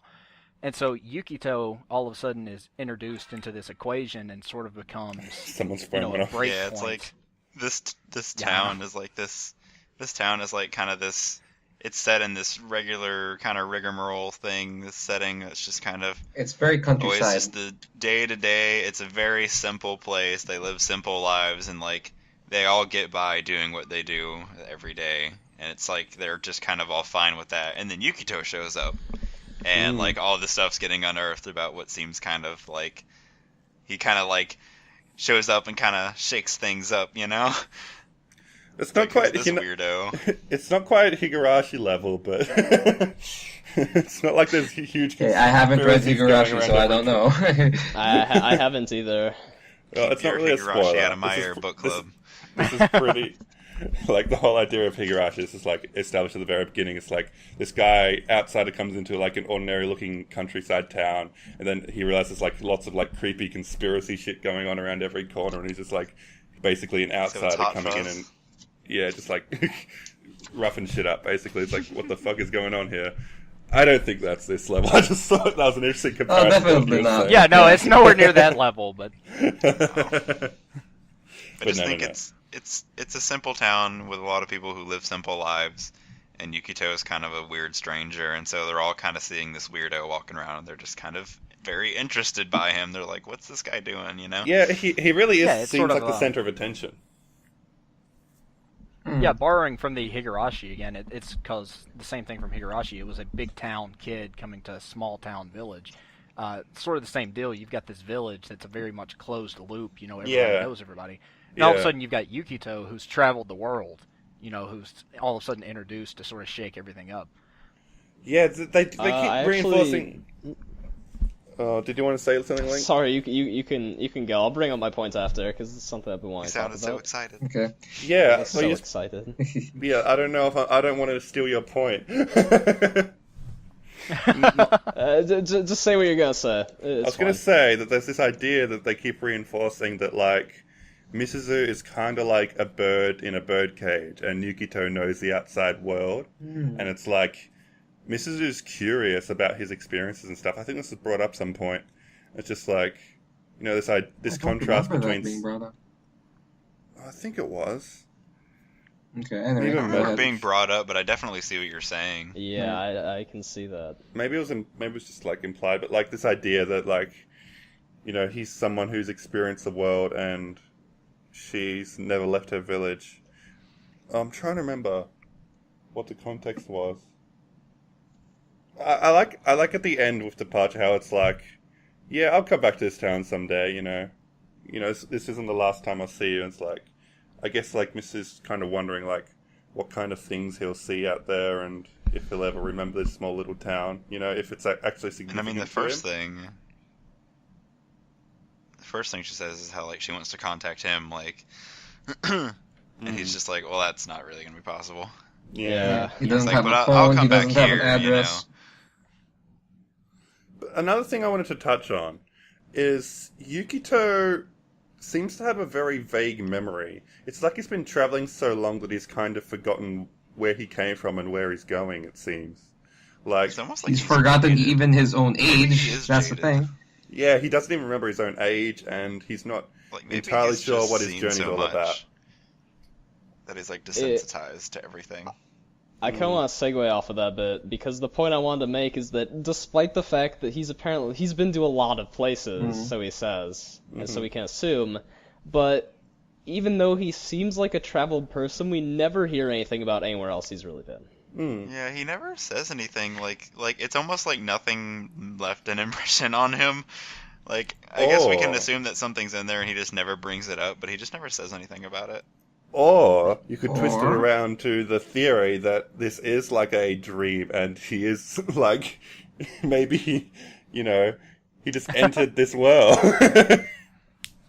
Or I'm just Well, saying there's that to that. mess You with could you. You could also look at it as that it's that plays into his character is that he's this eternal drifter, like nothing ever sticks to him. He's always on the move, and so it's like no matter where he's going, nothing leaves that impression because he's always thinking ahead. Where am I going Yeah, next? like literally Yeah. the first thing he thinks of when he steps off the bus is, I need money so I can keep moving. Like, he doesn't even think about sticking around. What I always found Doesn't weird even was cross his that mind. if he's been traveling so long, how has he survived up until now if his puppet show doesn't get customers? Well, it's only in evidently that it bound did. that the Puppet Show doesn't Yeah. get customers. He was saying like how in other towns it was mostly like kids who would be drawn by interest, and then their parents would just give him money as a form of courtesy. Yeah. Right. And there's also the fact that there's like nobody in this town, basically. Yeah, Yeah. that too. Yeah. It'd make He more walks There's sense. around like for the hours same without seeing the same anyone. 2 or 3 kids running around. Yeah. It's very different to Canon, which is like in quite an urban area. Well, I want to just throw one thing out there, just to sort of wrap it up, I guess, because it interested me looking at Misuzu because you see her when we're introduced to her that she's right there with Yukito, and she's mentioned that she was there the day before when he was passed out on the seawall, and she was trying to get his attention, and the reason why is because she was wanting to play because she saw these kids playing. Well, we don't see her making the effort to go out and play with those kids. And then later on, once we see Yukito trying to push her to go and interact with people her own age, she seems sort of reserved even around that, even though Yes. they're her classmates, people she would is theoretically Yeah. be more that's comfortable some- with. But Yeah. but she's just she's comfortable with Yukito, somebody she's never met before. All of a sudden, she's engaging exactly. him. That's something I wanted to talk about later on, but I guess we can talk about it now. Yeah, like, that's one big question I had in my notes. It's like big and bold and stuff. Was she attracted to Yukito? Well, like, why him? That's a big question. Like, we know that she I wonder if it's has... because he looks like a standoffish kind of guy. The only reason she says is because she thinks he seems like a good character. That's the only reason she gives. She says that he has like scary looking eyes, and he's just kind of like, even Yukito says it. He's like, why would you think I'm a good person? Like, he says that to himself, and like, she just says like, if you see a man with bad eyes, then he's a bad guy, basically, is like what Yukito says. And he's like, why do you think that way? And she just says, I don't know, I just feel like it. she's Doesn't just really like... give an explanation. No, but she's just like... He's like... Well, she's like, my theory is that everyone who has bad eyes is actually a nice person inside. And he's like, well, Yukito's like, well, my theory is anyone with bad eyes is like trying to get your money or something. And she's like, I don't believe Or that. has That's poor not-" eyesight, yeah. Yeah. Yeah, Or has yeah, bad eyesight, yeah. Sorry, that's what he said. My bad. or has bad eyesight. And yeah, it's like she's like, that's not true. I don't believe that. And she just goes back to sipping her juice, I think. Yep. She just says, yeah. she's just like, nope, that's not what I believe. I Yeah. think something else on the topic of friends is that it's brought up a couple times where Yukito says, well, why don't you hang out with your friends or whatever, and she doesn't, even though it's really implied, she doesn't say that she doesn't have them. Yeah. Or like when you're at the school and Yukito's like, I'm busy, go hang out with your friends. She's just like, yeah, okay. Okay, I'll do that. But everyone knows she doesn't have friends, and it's like it's kind of hard to make that choice. I thought it was an interesting part of her personality, though, where I feel like a lot of characters most of the time would at least show some reaction to that, even if they said okay. But she just kind of says, yeah, sure. She's at least, maybe they don't have friends, but she's at least known and knows people. Like, she knows who Managi is, Yeah. and Managi knows who she is. But, like, they just kind of don't talk, and either that's just because Managi's weird, or Misuzu is, like, not wanting to get involved. I don't know. Okay, so I wanted to talk about the map, both for a funny reason and a serious reason, because so we're in Yukito wants to go around and make money, and he kind of asks Misuzu, hey, can you get me a map? And Misuzu first draws it like really weirdly, and she has her faces all around.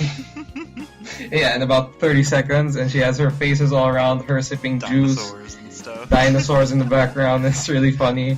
And I like, love whenever he's like looking at all the beasts and he like puts it down and he's looking at the map and then he stops looking at it and he's like, I just saw something I shouldn't have, and he's like, what a horrifying town because of the dinosaurs. and he looks at it again and okay, this is really what she drew. Okay. But yeah, so he eventually has to try and decipher this map. Like, oh, why is Misuzu playing cards here? And he reaches the bridge and he realizes, oh, it's because she's playing bridge. Misuzu Map Master level up. Misuzu Map Master. And like, I want to point out how like in the Japanese version, that Misuzu playing cards was actually Misuzu holding chopsticks, and it's like a pun because in Japanese chopsticks is hashi and bridge is also hashi.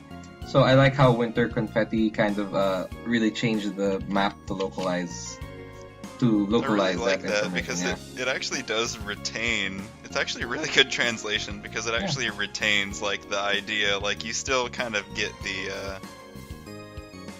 you get the same response like from it. Like if I was to read that and see a play on words, and then read that and it's still a play on words, like it's funny, you know. It's a really good localization, I have to say. Props to very good, impressive. And okay, now to go on the serious side. So we see this map and it's really unique. It has Misuzu's flair, and that's something that whenever Yukito looks at the map, he realizes that, hey, this is like Misuzu talking to me. This is like Misuzu is walking with me over the town because it's so unique. If she drew him an accurate map, he'll just think of it as a map. But yeah, that uniqueness that she brings, even when she fixes it up, like the latest version of her map still has like a dinosaur in the background, I think. Yeah, but even though it's kind of decent, it still has a dinosaur, and it's like while he's going around, it's really like Misuzu is telling him what this town is about, even though she's not there with him. And I found that as a nice thing. Yeah, I'd just like to draw attention to a forum post someone made. Naoki Saten is like talking about the map and like how it kind of symbolizes the progression through the common route. Because as you go on, the map will get improved more and more because he keeps going back to Misuzu and he's like, draw it better. It's like, okay, and it's a little bit better, but it's still pretty bad.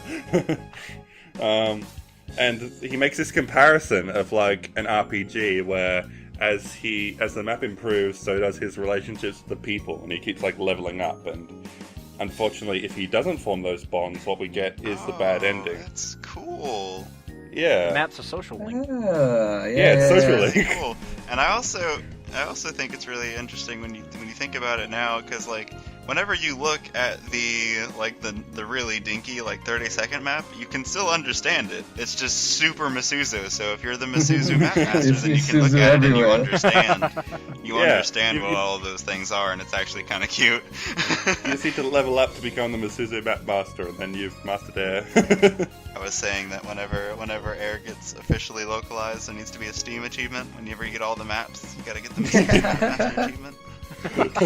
I still think there should be a ramen set achievement for unlocking all the ramen set lines. Yeah. The one true ramen set route. Alright, so I guess now we'll start talking about our next heroine, Kano, and her partner, Potato. Yeah. So who'd like to talk about Kano? Can I? No. Oh. No, I can't. Well, I don't care. Because, like, I'm probably one of the few people who appreciates Kano. I'm the only one. Hey, now. Nah, well, I'm just saying that because, like, I've been talking with the other members, and, like, a lot of people aren't really fond of Kano.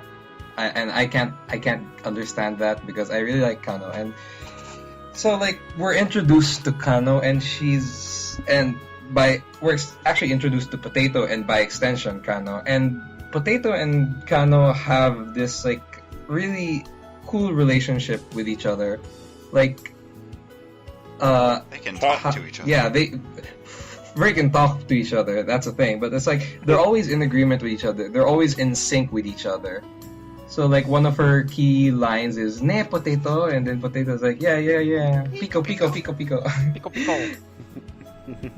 So, for the record, and, I like, think Pico Pico sounds a lot better in the anime. Like, I don't know, like, yeah. it sounds very fake in the VN. I still like it. it has more emotion in the anime, I gotta say. Yeah. But yeah. So we're introduced to Kano, who's this cheerful girl, and she seems very crazy, if you will. She likes to think of these out of these world situations, I guess. Like the second time you meet Kano. Yeah, exactly. The second time that you meet Kano, she kind of pushes Yukito, whether by accident or she intends to, and she suddenly makes an explanation like, "Hey, we're doing sumo wrestling." It was really fun to read that part. And I guess I should add in the writer of Kano's route is named Takashi Ishikawa, and, like, I did a quick Google search, and one of the first results to come out was a professional sumo wrestler whose name is Takashi Ishikawa. So we were thinking, it'll be so funny if that's the same guy, or they made a sumo route because of that guy. Yeah. But, so we don't know. It's too perfect to not be intentional. It's headcanon too much said of the a same perfect person. coincidence. Or not. And So she, after the sumo part, she talks about how she's a time wastarian, and it seems like a very childish way to put it. And, like, eventually, so you're a time wastarian too. We're time waste. Yeah. What is it? Like, I'm time wastarian number 1, and Potato's number 3. It's like, what? Yeah. Yeah. Doesn't she say that they're, and it may have been from the anime, I can't remember, but I remember at some point she declares them as citizens of Time Wasteria. Yeah, it's like Yukito. I don't remember that. Oh my god, that's so awesome. Yeah, Yukito citizen number 2. Translation's different. Like, I think the idea, like, time wastarians, it's meant to be like it's a place or like a alien planet. You know, I think that's the implication there. In the Japanese, it's Hima Hima Seijin, and that kind of stuck to me because I have a friend who uses that term. And Hima Hima basically means free time, and Seijin is an adult, or a person who represents that. So time wastarian is a pretty good way of putting it. But yeah, the thing is, like, I thought this funny. Like, that after they're done talking about time wasting, Kano goes and says, "Oh, I have something to do," and Yukito is like, "Aren't you a time wastarian?" And she says, "Oh, you really thought that? What a kid!"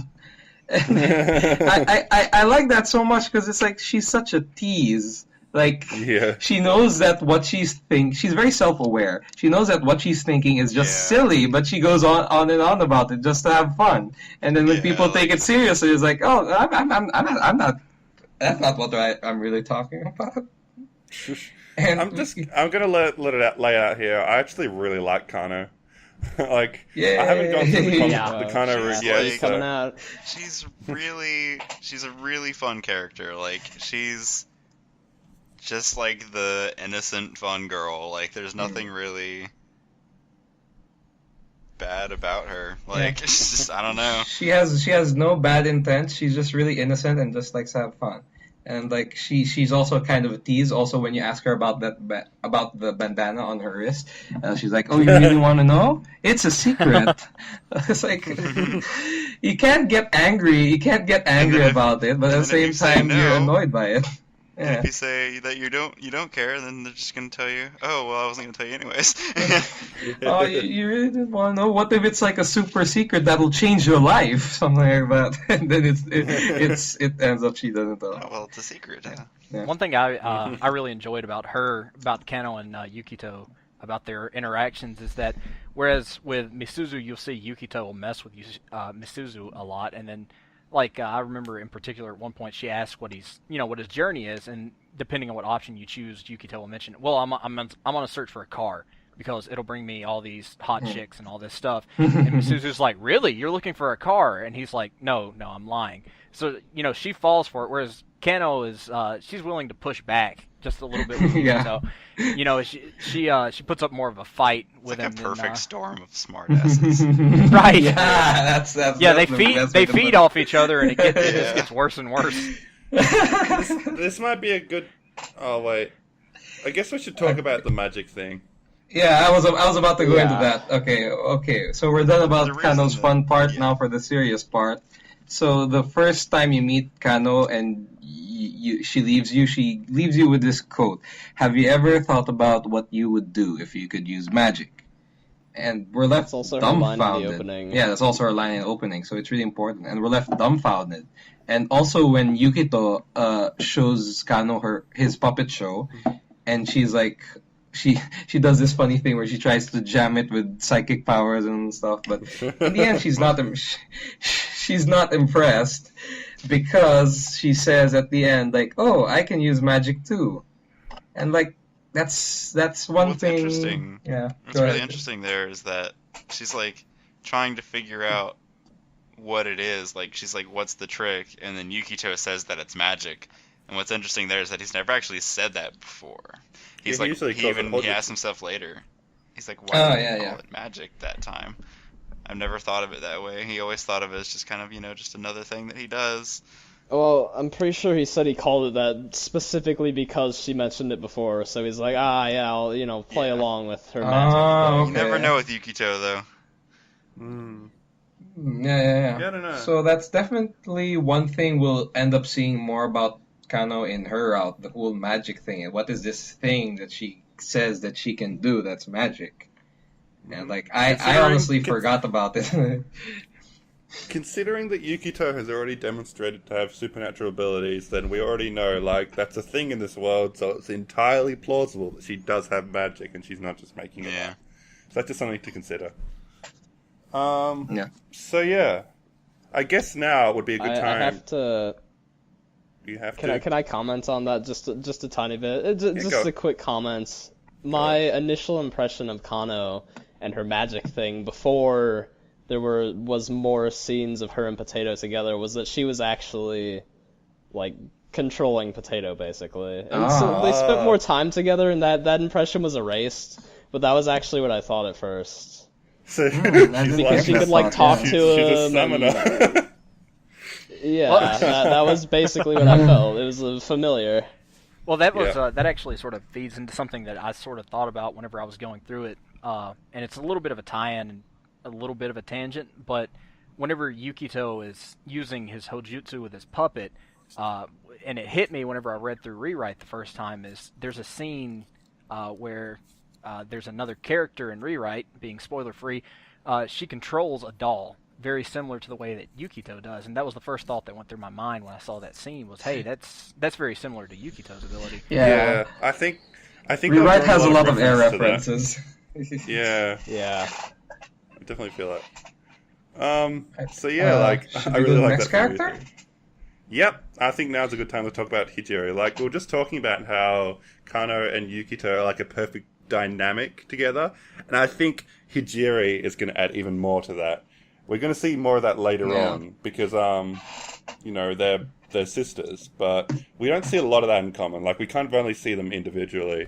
So, the scenes we do have with Hijiri, I really liked. Like, she might be my favorite character so far. She's a lot like and she's got a bit of an Anago vibe going on there. Like, very intelligent. Like, the most intellectual character in the show. And I liked how she was, like, the first one to, like, genuinely praise Yukito's, like, Hojutsu. But at the very end, she's like, give me money. You should give me money. But at the very same time, she totally thought ahead that, this is going to be a great way to screw this guy over. Like, he's going to think he's getting money. By the way, you're on my property. So, something funny. I love the scene where she asks, do I look like the kind of person who will take advantage of you? And Yukito says, yes. It's like, and then I'm doing this to take advantage of you, something like that. You don't think I'm seriously going to extort you for money, do you? And he's just kind of like... He's like, are you? And she's just like, honestly, yeah. No, I do believe someone else pointed that out in the forum, yeah. I think Akane is probably a better comparison than Kurigaya. Yeah. It's just like, that very much like extortion. Only Hijiri isn't as lazy. Yeah. But she's still keeping in an air-conditioned clinic. It was not Kyon who mentioned that on the forum as well, about the interaction. So it wasn't Kyon that mentioned it? Yeah, it wasn't Kyon. It wasn't Kyon. It was not. Yes, it was not Kyon. Not Kyon. We can't play this joke every time we bring it up. It's gonna die really fast. It's okay. Okay. Not Kyon. Alright, so who else has something to say about Hijiri? Them bangs. Something Biz. great about Hijiri, actually. Whenever Yukito goes into the clinic, he keeps wanting to go into the clinic to cool off because of the AC, and he goes in there and he sits down on the couch and he's just like, oh yeah, I can totally set up shop. There's even a stage, and he's talking about the table, and she comes out and she's just like, what the hell are you doing? He's just like, I'm just chilling. She's just like, get out. So he gets kicked out. And then he's stands outside and he's just like, sweet. So he turns around and walks right back inside because he realizes she's not there. And she comes back out and she threatens him, and he's just like, right at that moment, a bead of sweat rolls down my cheek. Yeah, doesn't she pull out the scalpel? Yeah, that's the first time she pulls out the scalpel. I love that they made a sprite for that. Speaking of sprites. I wanted to, because we're talking about the scalpel thing, I wanted to draw attention to the usage of sprites in Air that I find to be very, very cool. I don't know why. I swear there are other VNs that have a lot of sprite variation and stuff and movements, but for some reason in Air it draws me in. My cat's going crazy right now. It's driving me nuts. But yeah, the usage of sprites in this VN is really cool. And one of the times that I noticed it being really interesting, characters, some of them, Michiru has a nod, where she kind of looks to the side. And a lot of characters look to the side, and there's one where you say there's the juice box one, and then you have the scalpel. You can't forget Michiru's best sprite when she's punched by Yukito. Oh, yeah. She gets beat over the head, which is the best sprite in the VN. But the character specifically that I find the most is used perfectly on is Minagi. Oh, okay. And one of the main reasons being is that she doesn't talk very much. Well, before I get into it, does anyone have any final words on Kano? Or Hijiri? Well, I had one more thing on the sprites. The first time I really noticed, the sprite diversity, other than the juice box, was with the story time between Yukito and Haruko, because they played that really well, especially whenever she goes, between all these different faces when she's telling the story. Yeah, Like yeah, she yeah. gets this really serious face talking about, Oh, yeah. you know what I told him next? The one you get away was a mermaid. And then she just goes to this bursting out laughing. Yeah, so good. That's really well done. It's especially good with her because of one of the things about Haruko is, the way that she reacts to Yukito's statements, whenever she's making all the crazy faces. She must have the She's most just like, sprites in the game. Probably. But yeah, moving towards Minagi, being a character who, has some social issues. I don't really know, I can't really put my finger on it just now as to why. I think it's because she strikes me as a character who, thinks ahead a lot about the conversations that she's going to have and where she wants them to go. Yeah. So she kind of sets up her lines, and then whenever she says something to someone like Yukito who doesn't really play along with BS, it doesn't work, and then she doesn't know what to do, so she just kind of plays it off. Yeah. Or doesn't, and just stands But, awkwardly for a few seconds. It's kind of damn it, this isn't working. But yeah, there'll be a lot of these just kind of staring contests between her and Yukito, and you'll see her sprite just kind of start shifting around. She's just I don't know what to do now. The big one that struck me But it works really well for was her. the first time they run into her at the train station, and the sun's sort of setting and everything, and I think Misuzu asked her what she's doing here, and she's like, "Oh, well, I'm sunbathing," and Yukito and Misuzu just sort of look at her like, "What?" And then she's like, "Of course I'm kidding, it's Of evening." course I'm kidding. But Her delivery needs work. So I guess on the topic, what do you guys think of Minagi? I was kind of neutral on her. I liked some of her interactions. She has this really... Obviously, she's this brainiac girl who's really socially awkward. The thing that... I guess she gave me more the vibe of having socially awkward as sort of a character trait rather than it being sort of her intentionally, I guess, spacing her words out a lot, if that makes sense. She's just naturally awkward Yeah. and poor at socializing rather than trying to mess with Yukito a ton. Although she does mess with him some. I think she's just kind of strange. I still strike it as because she's not good socially, I think that she tries to plan things out and she tries to lead the conversation the way she wants, but she can't pick it up when it fails. Yeah, she has terrible Yeah, I think that's adaptability. right. She's great at... She Yeah. prepares way in advance, but she can't adapt to new situations quickly. The one situation that definitely it struck me as very obvious was whenever he runs into her, or she sneaks up on him whenever he's at the seawall, and he gets a tap on the shoulder. Turns around, he's just what? He doesn't think anything of it. He's just kind of whatever. And then it happens 10 more times, and he just kind of starts having this battle with this phantom that's dancing around him, and he doesn't know what to do. So he does a quick juke and catches her, and she's just oh, you got me. But in that interaction, he kind of wonders why she's there, and she says, "Oh, clubs are still active," and that's basically the end of the conversation for it. That's all Yukito really cared about. He's just kind of "Why are you here?" But she then continues and says that she's part of the astronomy club, and he's just kind of "I didn't ask that." He doesn't say it, but he's "I didn't ask that, but thanks." And it's kind of this very obvious, there's not really any other reason, I guess, in writing for them to mention the fact that Yukito didn't care right there. Other than that, it seems kind of apparent to me that she's trying to, get him to talk to her about it. To get him to be interested.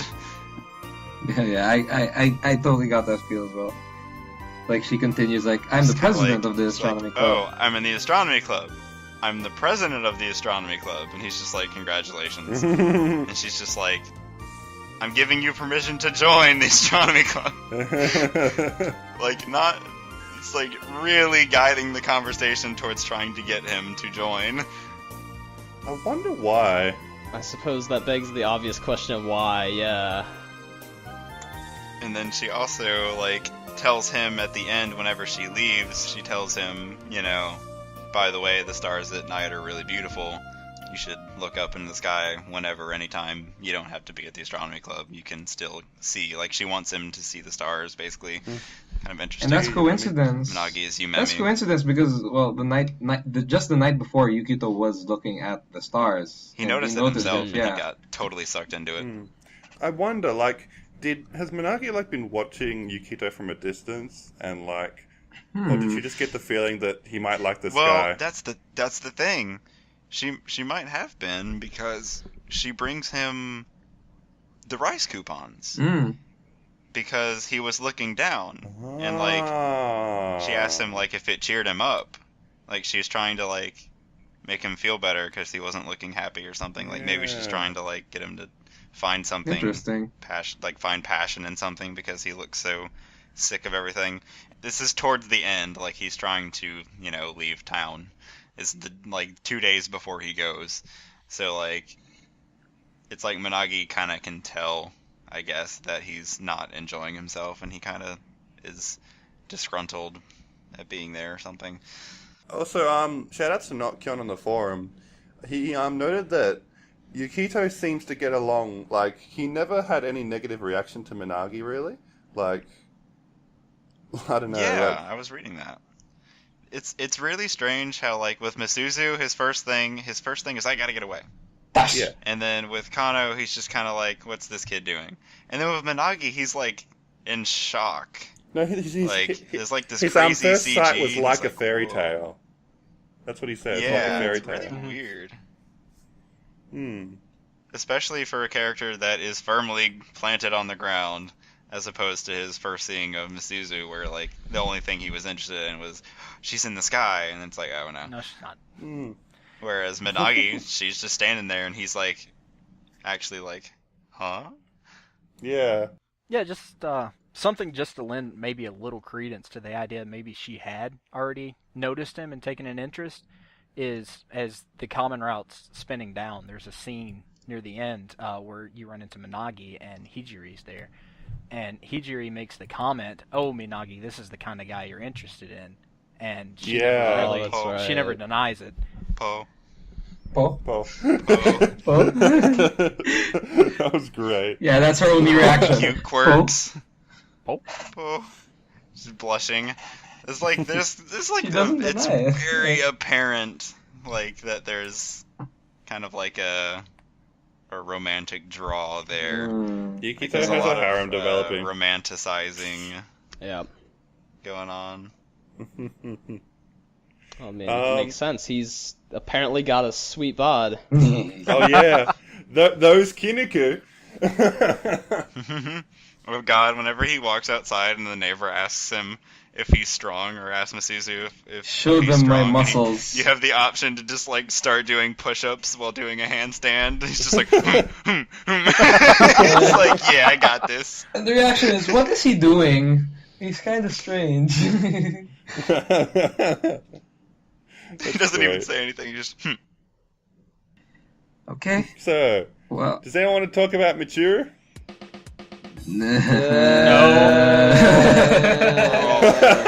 Well, That Michiru is reaction- annoying, that's all I gotta say. She's a little kid, and she keeps beating up Yukito for some reason. We don't know why, and I guess that makes it annoying to the reader. She's a brat. She's there to serve a purpose, and we hate her for however, it. Minagi seems to care deeply about her. Yeah, she does. Yeah. That's her friend. I always find it interesting that They she have doesn't the- introduce herself as, like, Michiru. She introduced, like, well, she might say her name, but the first thing she says about herself is, I'm Minagi's best friend. That's how she introduces herself. Yep. I thought that was really interesting. So it's like, they definitely have some kind of weird connection. Speaking about Michiru being totally abusive, not that Yukito's really any better, but I'm keeping count of their matchups. Currently, Yukito got 2 hits on her. Michiru got 5 hits on Yukito. Okay. Who will win? And I feel like those hits, Michiru's getting pack a lot more punch because He sounds like he's in a lot of I pain. think so too. Well, it mentions one time she hit him right in the solar plexus, so... Yeah. Yeah. Not much to say about Mitru. Moving on. All right. Can I mention one thing about? There was one thing we talked about before. I guess I want to bring it up again. How the whole interaction about like Haruko hitting his puppet, and then she promises to get him a new one, and then she ends up buying a sloth plushie, which Yukito finds insulting, and then she forces him to pay 10,000 yen, which obviously Yukito can't do, and like. So yeah, it spans just more than one day, and I think it's kind of an important thing because like after she asks him for money, there's like a serious scene, and like the serious BGM is playing, and it is saying, "Hey, Nocturne, that's the name I keep forgetting. Hey, you want a job? I can probably find you a job." And it's like, and you're led on to think that this is like a serious thing. It might push the story in a new direction, and Yukito gets a job. And then the next day, when she finds him and offers him to get a job, no matter what you choose, you end up nothing happens. Like, you either play around or you crash her motorcycle, and she just gets pissed off. And no, I didn't need to find you a job anyway. So it's like, yeah, it's a bit weird. But I think I just go somewhere and it didn't. Anyways, yeah, like going back to that scene, the night where he wakes up and she isn't drinking because she just forgot or something. I forgot what she says. I think she says, "Oh yeah, I forgot about that," which is interesting in and of itself, by the way. Like, it seems it's almost like the drinking thing is like a facade. I mean, she obviously drinks, but it's like, why is it interesting there that she says that she forgot to drink? Like, I noted that. I thought that was interesting. But this whole scenario, I mean, we already know, as Pepe says, that it ends up where he doesn't get a job from Haruko regardless. But she gets him this puppet, and she gives him this ridiculous price. Like, I can't really tell you how big it is. Like, I can't really guess how big that puppet is, but something in my mind tells me that it isn't worth 10,000 yen. definitely not. That's like $100. Kind of an obnoxious number. And He can fit in his bag. that's pretty big, okay.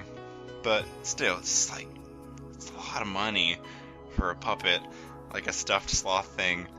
And I took this as Haruko trying to actually be of help to Yukito. And it's almost like she's being motherly here, and that she's trying to get him to get a job. And the 10,000 yen debt thing is basically like motivation. Like, dude, you need to get a job. You need to start doing something. Like, Yeah. I'm feeding you and Misuzu right now. You need to step up to the plate. And so, like, that's kind of why I took it. So, like, I didn't take this as a Haruko being silly or being a jerk, like, at all. It definitely comes across as she's trying to genuinely care for Yukito.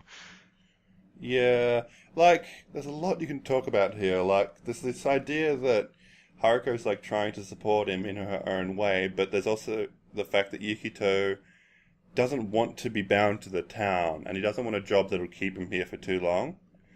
So, like, he definitely wants money, and that's an important thing for him, but he doesn't want to be bound down, because he's searching for something. He may not fully understand what He has his searching for, but mission. He knows he needs to keep moving.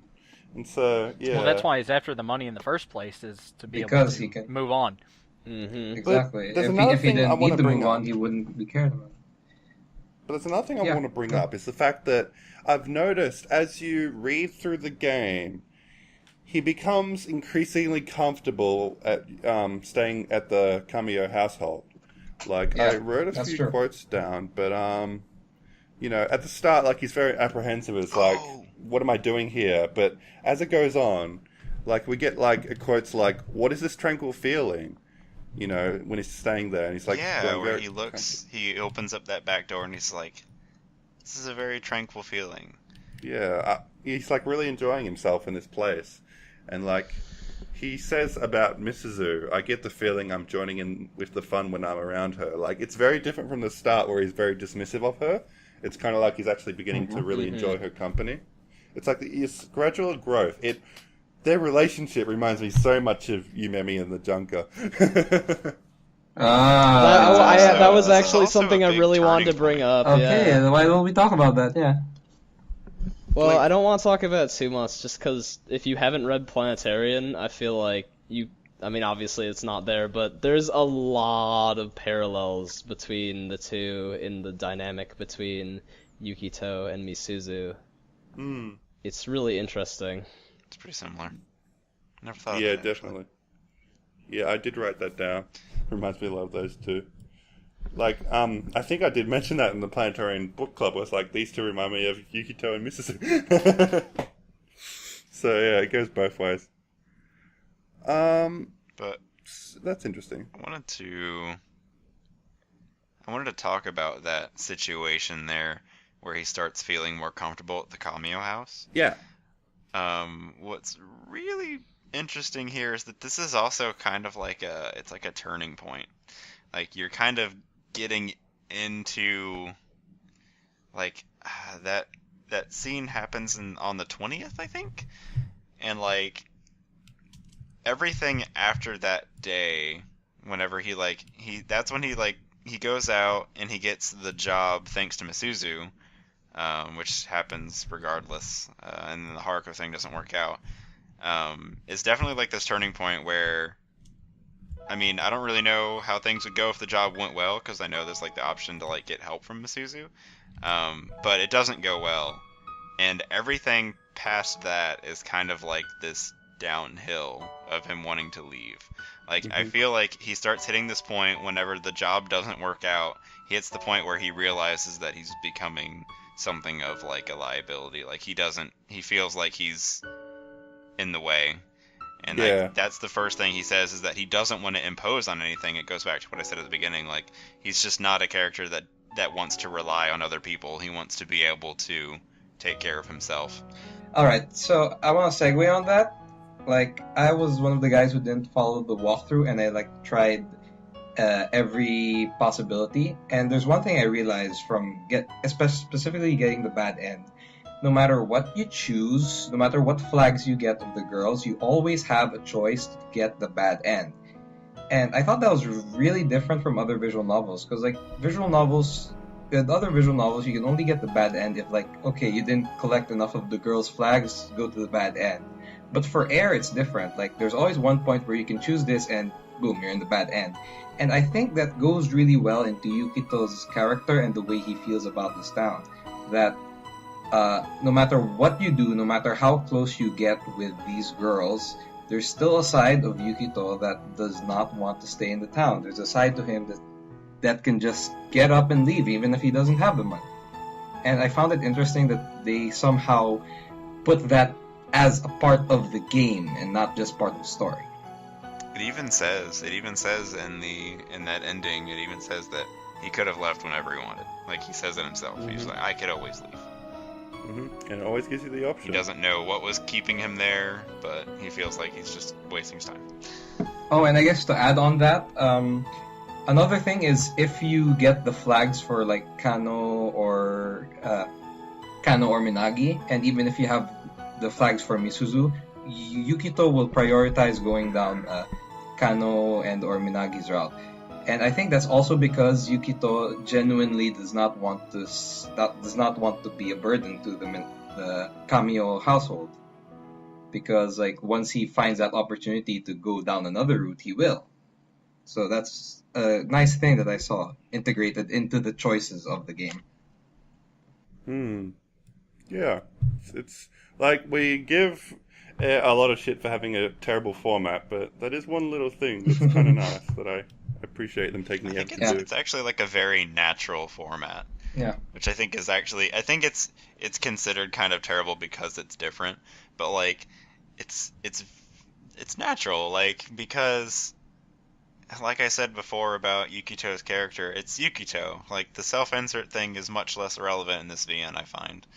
Like, it's very much so that Yukito, like, this key VN is very, very happy with its protagonist, you know?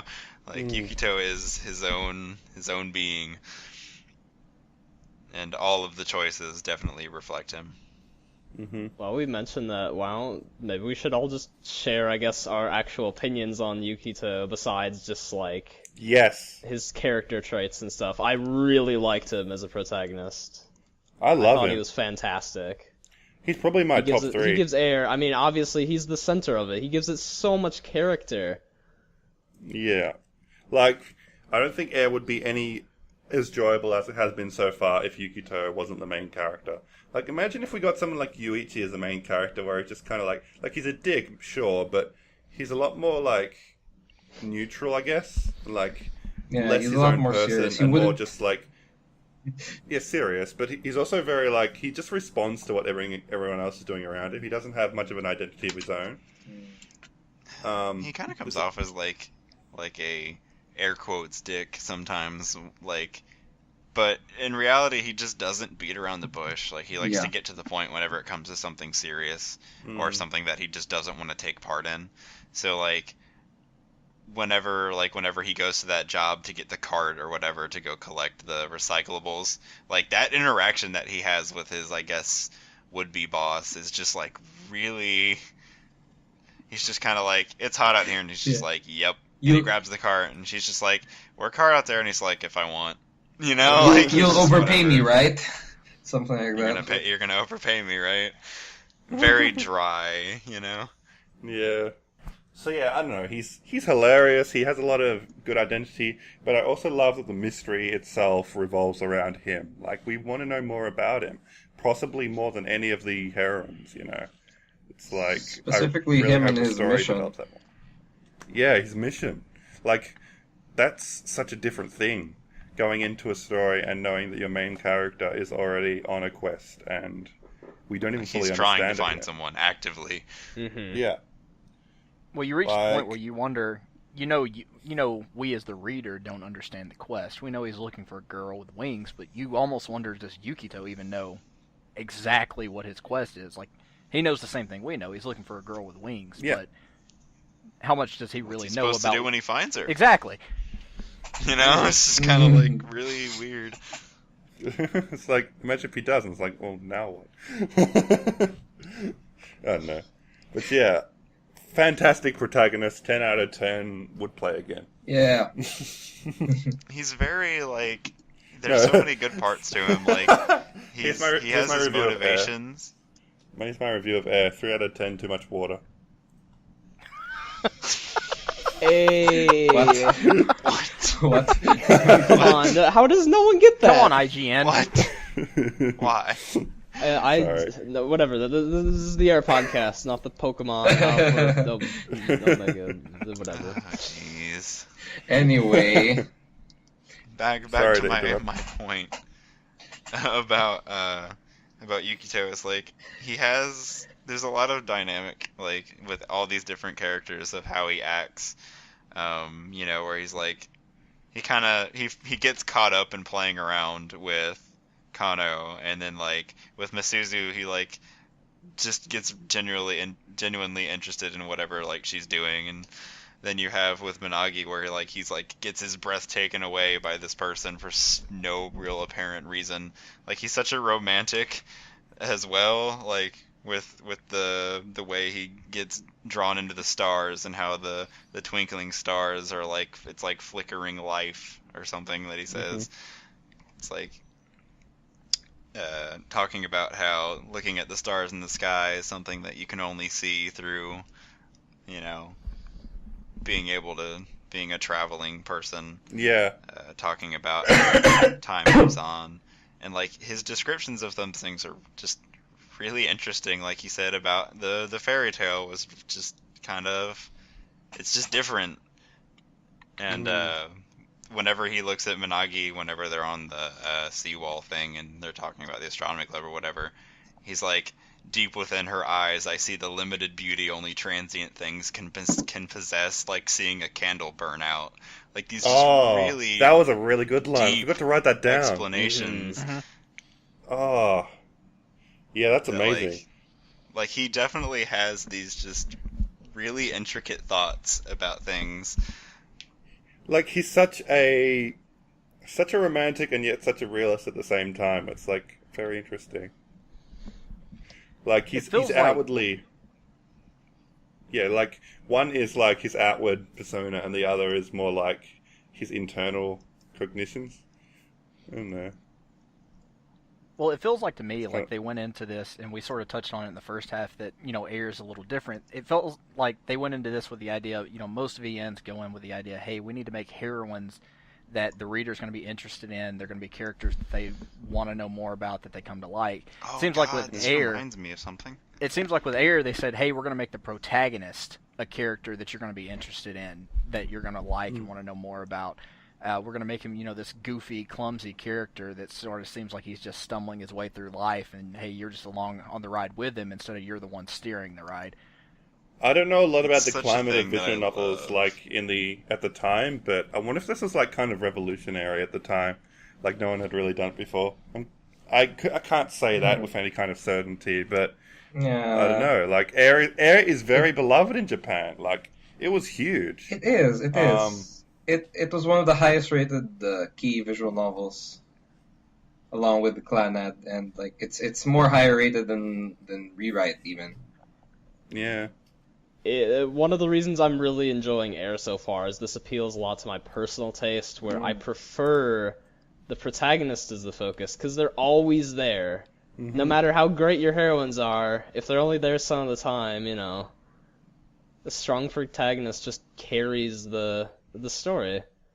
Yeah, I remember now what I was going to say earlier about, you mentioned something about Key wanting to, with Air, definitely make kind of connections with these characters, and it reminds me a whole lot about there's this book that I never actually got to read myself, but I read a lot of quotes from it, and it has a section with Maida getting interviewed about like the idea of moe.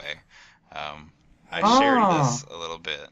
Yeah, I want to read it too, but it talks about his idea of what moe is, and basically what he said is, like, going into it, like, he wanted to start creating characters in situations where you could find relatable characters and like see a nice, like, pairing and like want to actually care for the character. So that's pretty much exactly it, I mean, of course they'd want to do that. Like it's a little bit kind of, well, of course, but at the same time, like, there's kind of, cheap thrills and interest in there's like actually making a really deep character that like has flaws, as well as like bonuses that are admirable. I think what you'll find, and especially in Key's early stories, is that Maida's psychology studies really come into play with his writing, because he engineers these characters specifically to get an emotional response from the reader. Like, they're designed very cleverly to kind of appeal to that demographic they're going for. Like, you can see, like, a lot of characters they make reflect what's popular at the time, but, like, still, like, unique enough that we can, like, be interested in them and form attachments and end up crying when something bad happens. It's very thought out. Might be something worth mentioning, I think. Like, he's got a winning formula. That's why they're still popular today, and they've got such a good reputation. He is Mr. Nakage for a reason. The reason that I found that specifically interesting is we are reading Common here, and Maida wrote the Common. So, Okay. just kind of throwing that in there. Cool. Fair enough, yeah. Okay, so so now we're moving towards the end of the podcast, so we're going to go into some of our last notes. So the things you've been keeping for the end, now is the time to bring it up. We might also incorporate some of the forum discussion as well. So, does anyone want to start? Done. I've said. I want to start because I guess my really big point, assuming we're talking about like Air discussion, not just like wrapping up, like big points in Air discussion. Yeah. My big thing that I noticed was that loneliness seemed to be this one really big reoccurring theme throughout Air. I wrote this down too, yeah. All the main heroines, and even people who aren't the main heroines, showed really strong traits of just being isolated, alone. Misuzu, of course, doesn't really have friends. She's estranged from her mom. Haruko is distant from Misuzu. We haven't really talked about the that husband's gone somewhere. Who knows what's up with him? There's a lot of like dark undertones, definitely. And I mean, I guess that's expected. But like, definitely in this common, like it's just kind of like tease after tease of things that are like make you kind of turn your head, like, huh? Like, really? That's interesting, you know? Yeah. Loneliness and alcoholism and yeah. interesting. But also, like, there's also Yukito, who is probably like, he doesn't actively express any like feelings of loneliness, but he must feel something because he spends all of his time alone. Like, he never forms any relationships with people. So like, maybe like, I'm thinking, skipping forward to like the end a bit where they're departing, I feel like Yukito might have finally established some bonds with people there, and to lose them and keep moving on is probably going to be sad for him, and he might start remembering what loneliness feels like. That's kind of like the impression I got from the ending of the bad ending. I think that's definitely right, and that's why it was so hard for him to leave in the first place. So my Misuzu said, okay, well, turn around. Once I say go, basically, we'll go in separate directions. Yeah, it That's actually took a push. They need to force it There's also, just like, so that he could part with her. Yeah. all of them, I think like Kano is probably one of these exceptions because we don't know too much about her. But like, Misuzu is basically alone except for Yukito. And then Minagi hangs out at a train station with a little girl. Like, and then like this abandoned train station, which is kind of weird, like just kind of away from everything. Yeah. And then you have Kano who's hanging out with a dog. Like, it's really strange. Stray dog. I'll make a quick mention on Minagi. I know there was one point distinctly where it's like she looked lonely or something like that. She had a look of loneliness in her eyes. I know Yukito points that out at one point. Oh. Yeah, and I think that was when she was with Michiru as well. Okay. Also a that's segment interesting. where Yukito talks about having a dream, and he said it was like a dream of sorrow. Well, think I remember so, like yes. at the Like a dream very of sorrow, and there was like, I remember at the very beginning where like there was that opening and, you know, it has the farewell and he thinks he hears a voice and he's like, what was that all about? And then he's like, oh, it's too sad to think about. this was on the 22nd. I noted. He said he had a dream of Okay. sorrow, and that in his dream there was a girl who was sad, and that one day the sky would also be the color of sorrow. That sounds like canon. He said, and he was talking about like being in this town. He just was really confused about. He was really confused. This is the same time whenever he asks Misuzu if she has wings, and she like tells him he's crazy, basically. But like, he's thinking about it, and he's just like, there's just no way that this girl, like thinking about Misuzu, there's no way that this girl that's supposed to be in the sky is so close to me. You know what I mean? He's like, how do you find a girl in the sky on the ground? Is kind of like the idea that you get from this thought that he has. And like that kind of like really kind of lays this interesting question to the reader of like, how is he supposed to find this person? You know, like that's what it makes me think of. It's like you're trying to find a girl in the sky, but you're just a dude on the ground. Like it's really, nothing really makes sense. it's kind of like a problem there, you know? It's like, how are you supposed? It's like he has this impossible mission. It's just kind of like, but he's so dedicated to doing it, you know? He doesn't feel any indication of giving up with his mission. It's like, Yeah, like he's dead set on doing it, even if it doesn't seem it's what he's logical. done his whole life, so he's gonna keep at it. Does anyone mind if I move on to another topic? Nope. No? Go Yeah, for go it. ahead. Another one we might want to talk about. Oh, I might change up the order a bit. Pepe, I think you might be more equipped to talk about this than I am, but Takafumi posted a really interesting theory on the forum. Yeah. So, okay, Takafumi, one of our forum members, posted a really cool theory about how he thinks that air is related to it's like a warning to the Japanese working world, and how like it happened after the death of one of their prime ministers, and Takafumi was saying how he died because of overworking, and I guess that kind of picks into Haruko, who spends time on her work, and because of that, she doesn't really have time to socialize with Misuzu. And like I was thinking, maybe like that kind of plays into why Misuzu is the way she is.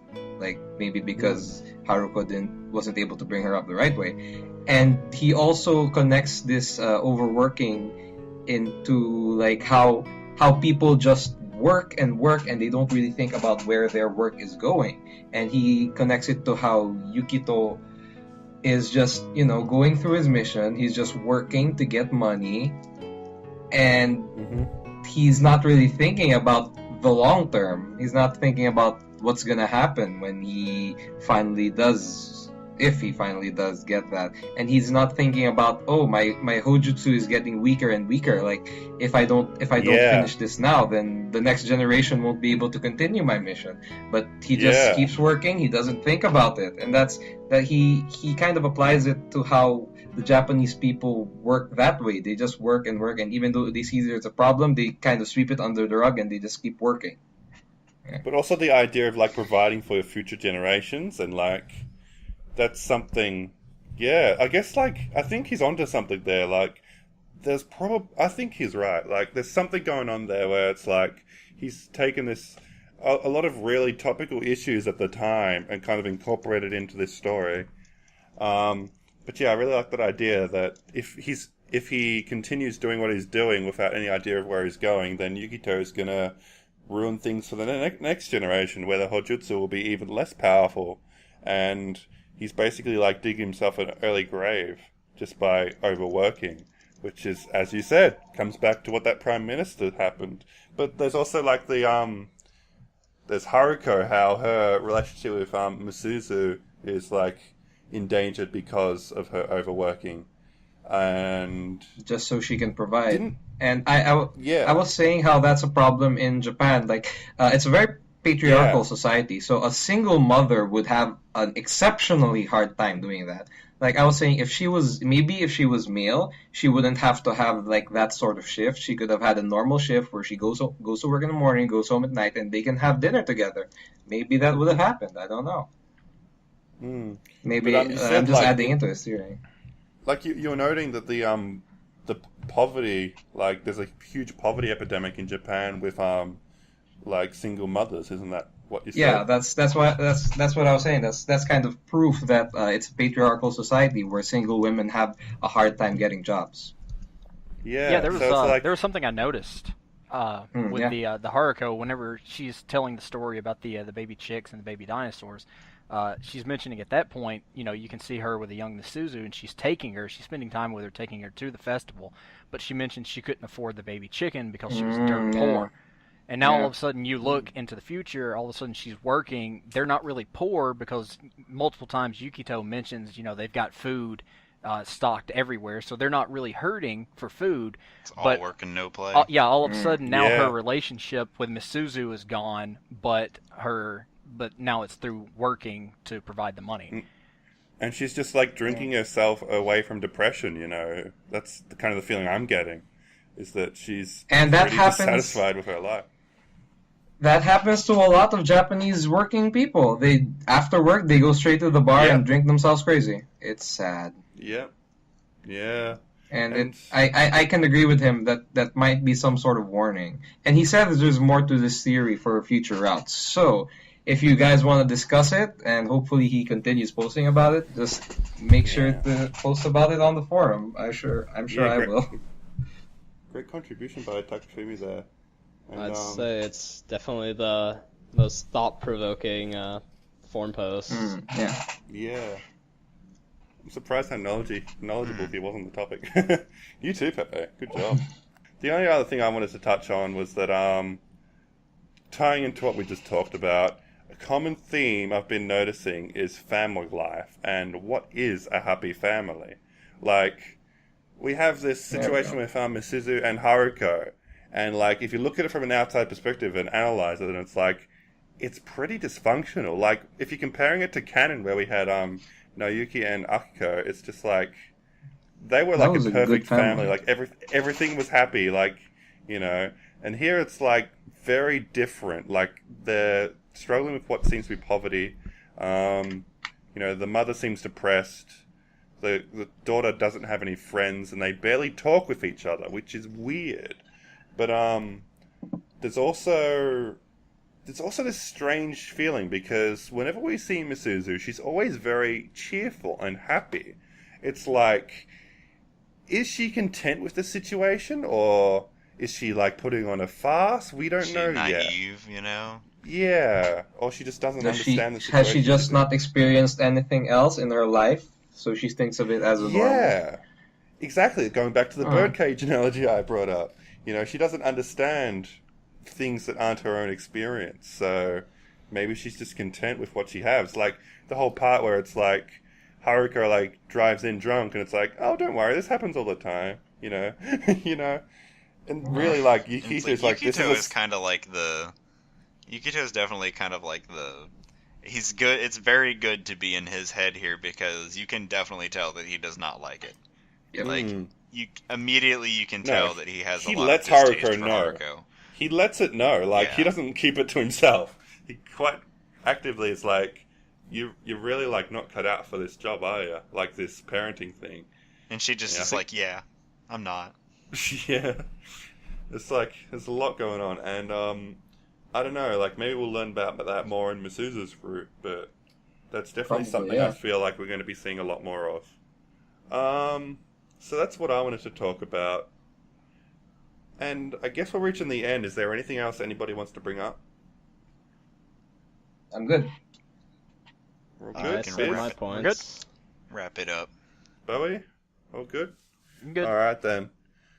Well, yeah, there's a lot of, like, discussion on the forum that we haven't been able to include because, you know, there's a lot going on. But, yeah, just check it out, because how many posts? We got, 111 posts on the topic. Yeah, 111. That's an amazing effort. And good job, guys. And, like, we've included, like, the really, Pachi. Pachi. And that's considering... No, you gotta managi it. Pachi. Just Pachi. That's right. Pachi. Yeah. And, so we included all the, like, the really poignant points that came out of that, and, but there's a lot more we didn't talk about, so definitely check it out. Also, we had quite a few fan art contributions. If you want to, like, have a look at the fan art topic. I like that Aspirity guy's contribution. That was pretty cool. I guess it was kind of art, yeah. Yeah, art style. But, you know, it was there. Yeah. I think I already talked about that. Yeah. And, You did. yeah, I did. But we got a lot of, like, just paintings and drawings and stuff. So, let's see. I'm just looking for the topic at the moment. We got some... Ekalina did us some art. Yeah. I'll be throwing these all in the video, so if you're watching on YouTube... phenomenal, by the way. Yeah, sorry. All the images are just loading for me. Yep. We got Ekalina's art, which is amazing. I love the dress on Ekalina's. That was amazing. Oh yeah, how it looks like transparent like the sky. It's really cool. It's beautiful. It's really, really good. So going on, we also had a bunch of sketches from the Oikaki, because we managed to get Yukito as one of the topics. If you don't know what the key Oikaki is, it's just like every night on Twitter, like there'll be a bot which posts 2 topics, and like a lot of people draw on them. Like, it's mostly the Japanese people, but we're getting a lot of Western input lately, so we've got some Yukito drawings by, like, Akito and Ekalina, and I think those are the 2 main ones. And look forward to the Tabuchi entry. Tabuchi. And we also have, Cheska has been really pouring her heart out into a lot of different drawings. Yeah. Some of them, we already mentioned the fan one, which I really like, but there's a lot of different ones, like, got one of Yukito and Misuzu, and a bunch of different ones of Misuzu, and Yeah, I think that's about all of them. I like the style of her drawing, like the way the colors We also- There's blend. also the potato. Yeah. Yeah, we also have Bowie's Potato. amazing drawing of potato. There are some blood, sweat, and tears in that potato. So It looks strangely rectangular. That's just your eyes playing Potato looks tricks on strangely you. rectangular because he's an alien. So I To be guess fair, that's pretty good for MS Paint. Good job, Bowie. yeah. So I guess it's time to announce what everyone's been waiting for: the MVP of the common route. And I've been chatting with the guys. For it. I've been chatting with the guys, and we've had a lot of talk, and having a look at the different contributions. We've been I guess forum discussion is probably the most important. Like, we really want to see people contributing good discussion to the forum. But that said, if you're willing to contribute fan art, then that definitely boosts your priority quite a bit. So I've been taking that into account and trying to So get when people you that do have contributed. Yeah, we've been looking at people who've done a bit of fan art and a bit of discussion, and so we got some really good discussion from Not Kyon, Daoi Kisaten, Yerian, of course, Pepe even, and Bowie have done a lot of good discussion. Takafumi, everyone, Takafumi. everyone who contributed, you guys are all awesome. Yeah, you we did are amazing. just eating this topic up, and we are analyzing it. We haven't even got to the meat of the story yet, and we're getting so into it. Yeah, it's the comment. No, it's crazy too. Like, especially coming from Planetarian, where it was kind of like a small group. Like this, it's really taking off. It's so awesome. Misuzu too. I forgot to mention Misuzu. He's done a lot of. Oh yeah, Mrs. The member Mrs. The member, yeah. And yeah, I'm sorry if I forgot a couple of you, but the one we've decided for our MVP is Cheska. Yay! Pachi, pachi, pachi, pachi. Pachi. So we've obviously you've done an amazing work with all those fan arts, but you also got in at the last few days and got the discussion happening. So that kind of pushed you to the top. So yeah, congratulations on that. I just one little thing I wanted to address is I noticed a lot of people on Twitter have been using the hashtag AirBC, which is really cool because it's promoting that kind of community thing. But when we're judging for the MVP, we're only including forum posts. So make sure you get your contributions on the forum, specifically in the fan art topic and the relevant discussion topic. Otherwise, then, it's going to get lost and we can't keep track of it all. So, yeah, that's very important that it remains archived in the forum. So if you want your contributions to be assessed, make sure you get them on there. And other than that, yeah, we're just looking for people who can contribute really interesting discussion on the forum and, maybe take the time to contribute some fan art. I can't draw or write music or anything, but what I can do is go to the beach and make an idiot of myself. So that's what I did for fan art. Pretty good job with dedication giant right knives there. on rice balls. So. Yeah. So just, be creative. It doesn't have to be drawing. You can do anything you want. Just, just do something and get some discussion happening, and you'll definitely be at the top of the list for who we'd like to pick for the MVP. And just to be clear, the MVP for each route will be different. So, Cheska, you're not going to win again, except for, well, I'm not saying anything, but except for at the last podcast, we're going to announce the overall MVP, and that could be sampled from any of the people who won any of the route MVPs. So, that's something to consider. So yeah, we're really looking forward to hearing everyone's contributions as we get into Managi's route. When this is published, it'll probably be time that's started.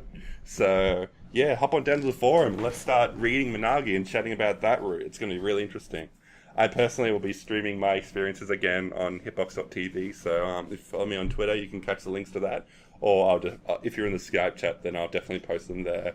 But that's been really fun. I got a few spectators on those and been really enjoyable. Yeah, guys, what do you think? Are you excited for Managi? Yeah, absolutely. I want to learn more about her. I think Bowie's already started reading ahead, haven't you? No, I held back. Oh, you haven't? No. Oh, did you? Yeah. Maybe I'm thinking of someone else. Gonna say it ahead of time before we get to this next one. I am biased. This is my favorite route. All right, noted. All I know is that the anime completely butchered the Heron roots, so I barely yet remember anything about them. Specifically Minagi, I can hardly remember anything. Like, I know... He's excellent. I have some vague idea, but it's very vague and I don't really know. So I'm really looking forward to seeing how that pans out. Yeah, any other last comments before I bring this to a close? Thanks, guys. I won't be seeing you next podcast, but I really enjoyed this. Oh, yeah. Pepe, Pepe. don't That's leave us! Yeah. Pepe, we're podcast buddies. I forgot to mention that. I hope mentioned it at the very I hope start. Aizen. Yeah, I hope Aizen can Yeah, do that's- a really good job. I'm excited to actually listen to the podcast that I'm not included because like I'm here, I'm discussing it with you, but like I also want to be part of the experience that is not discussing Yeah. it with you. Just listening. Yeah. Yeah, but who knows? You might be back later on. We don't know, but Yeah. I'll definitely be dragging you into the monthly terror sometime again. So you're not Sure, off the no podcast problem. for good, Pepe. You can't escape us, Japanese man. And who knows? Hopefully, Iothera will be able to attend the next podcast episode. Thawed out by that Unfortunately, point. he wasn't able to make it, but yeah, should Yeah. be fine. So yeah, thanks for joining us, everyone, and we hope you enjoyed the first entry in the Air Book Club podcast. It did end up going over our planned 2 hours, but that's cool because I think we managed to keep the discussion a lot more concise. Oh, that's another thing I need to mention. This new format. I don't know about you guys, but I really like how it turned out, and I want to continue doing it this I way. like it a lot better. Much Work more two thumbs fun. up. It's just like we're chilling in a call like always. So good. I like it. It's also a bit more like an actual book club. Yep. Yeah, We are. it's definitely- We are an actual book club. Less summary, more analysis. I love it. But This isn't an what- air summary or review. This is a book club. But one thing I need to add is that we also have plans to spice up things a little bit for the next episode. What we're going to be doing is Ooh. we're going to be getting on the forum and we're going to ask you what you want to hear us talk about. It's a little segment we're calling... Would you take it, Link? Key points. Pachi, pachi, pachi, pachi, pachi, pachi, pachi, pachi. That sounded a lot like the Smash narrator. That's Key because I actually am the points. Smash narrator. Yep. So we'll have you submit your key points of things you want us to talk about. You can incorporate that into your discussion on the topic. So you can be like, guys, let's talk about this. This is what I think. Now you go at it. That'd be a really good way to do it. So that'll just give us more idea of what kind of content you want to see, so you can kind of direct the flow of the podcast a bit more and have more input and give us more to talk about. So everybody wins. And I think that'll be really exciting. So get on the forum and start sharing what you'd like us to talk about. So I guess I'll wrap it up here. So I'm your host, Spidey, and we have Biscuit Dough, Yo, what up? Lick Thinks, Oha konbanchiwa. You stole my life. Oh no, no! Pepe, I wanna Ramen do it over seto. again. and Bowie. I was skipped. No, you won't. I don't get it. We went in alphabetical order except for me. I came in last. Oh, I wasn't looking. I didn't notice. I didn't notice that. But anyway, okay. And Biz, what Man, were now you I want a going about? collective Ohangun Banchiwa. Alright. 3, 2, 1. Ohangun Banchiwa. Banchiwa. See, guys, Managi's I'm sure I great. pronounced She that already wrong. delivered the best line of the entire game. You don't even need to watch the next episode. Bye, everybody! Bye.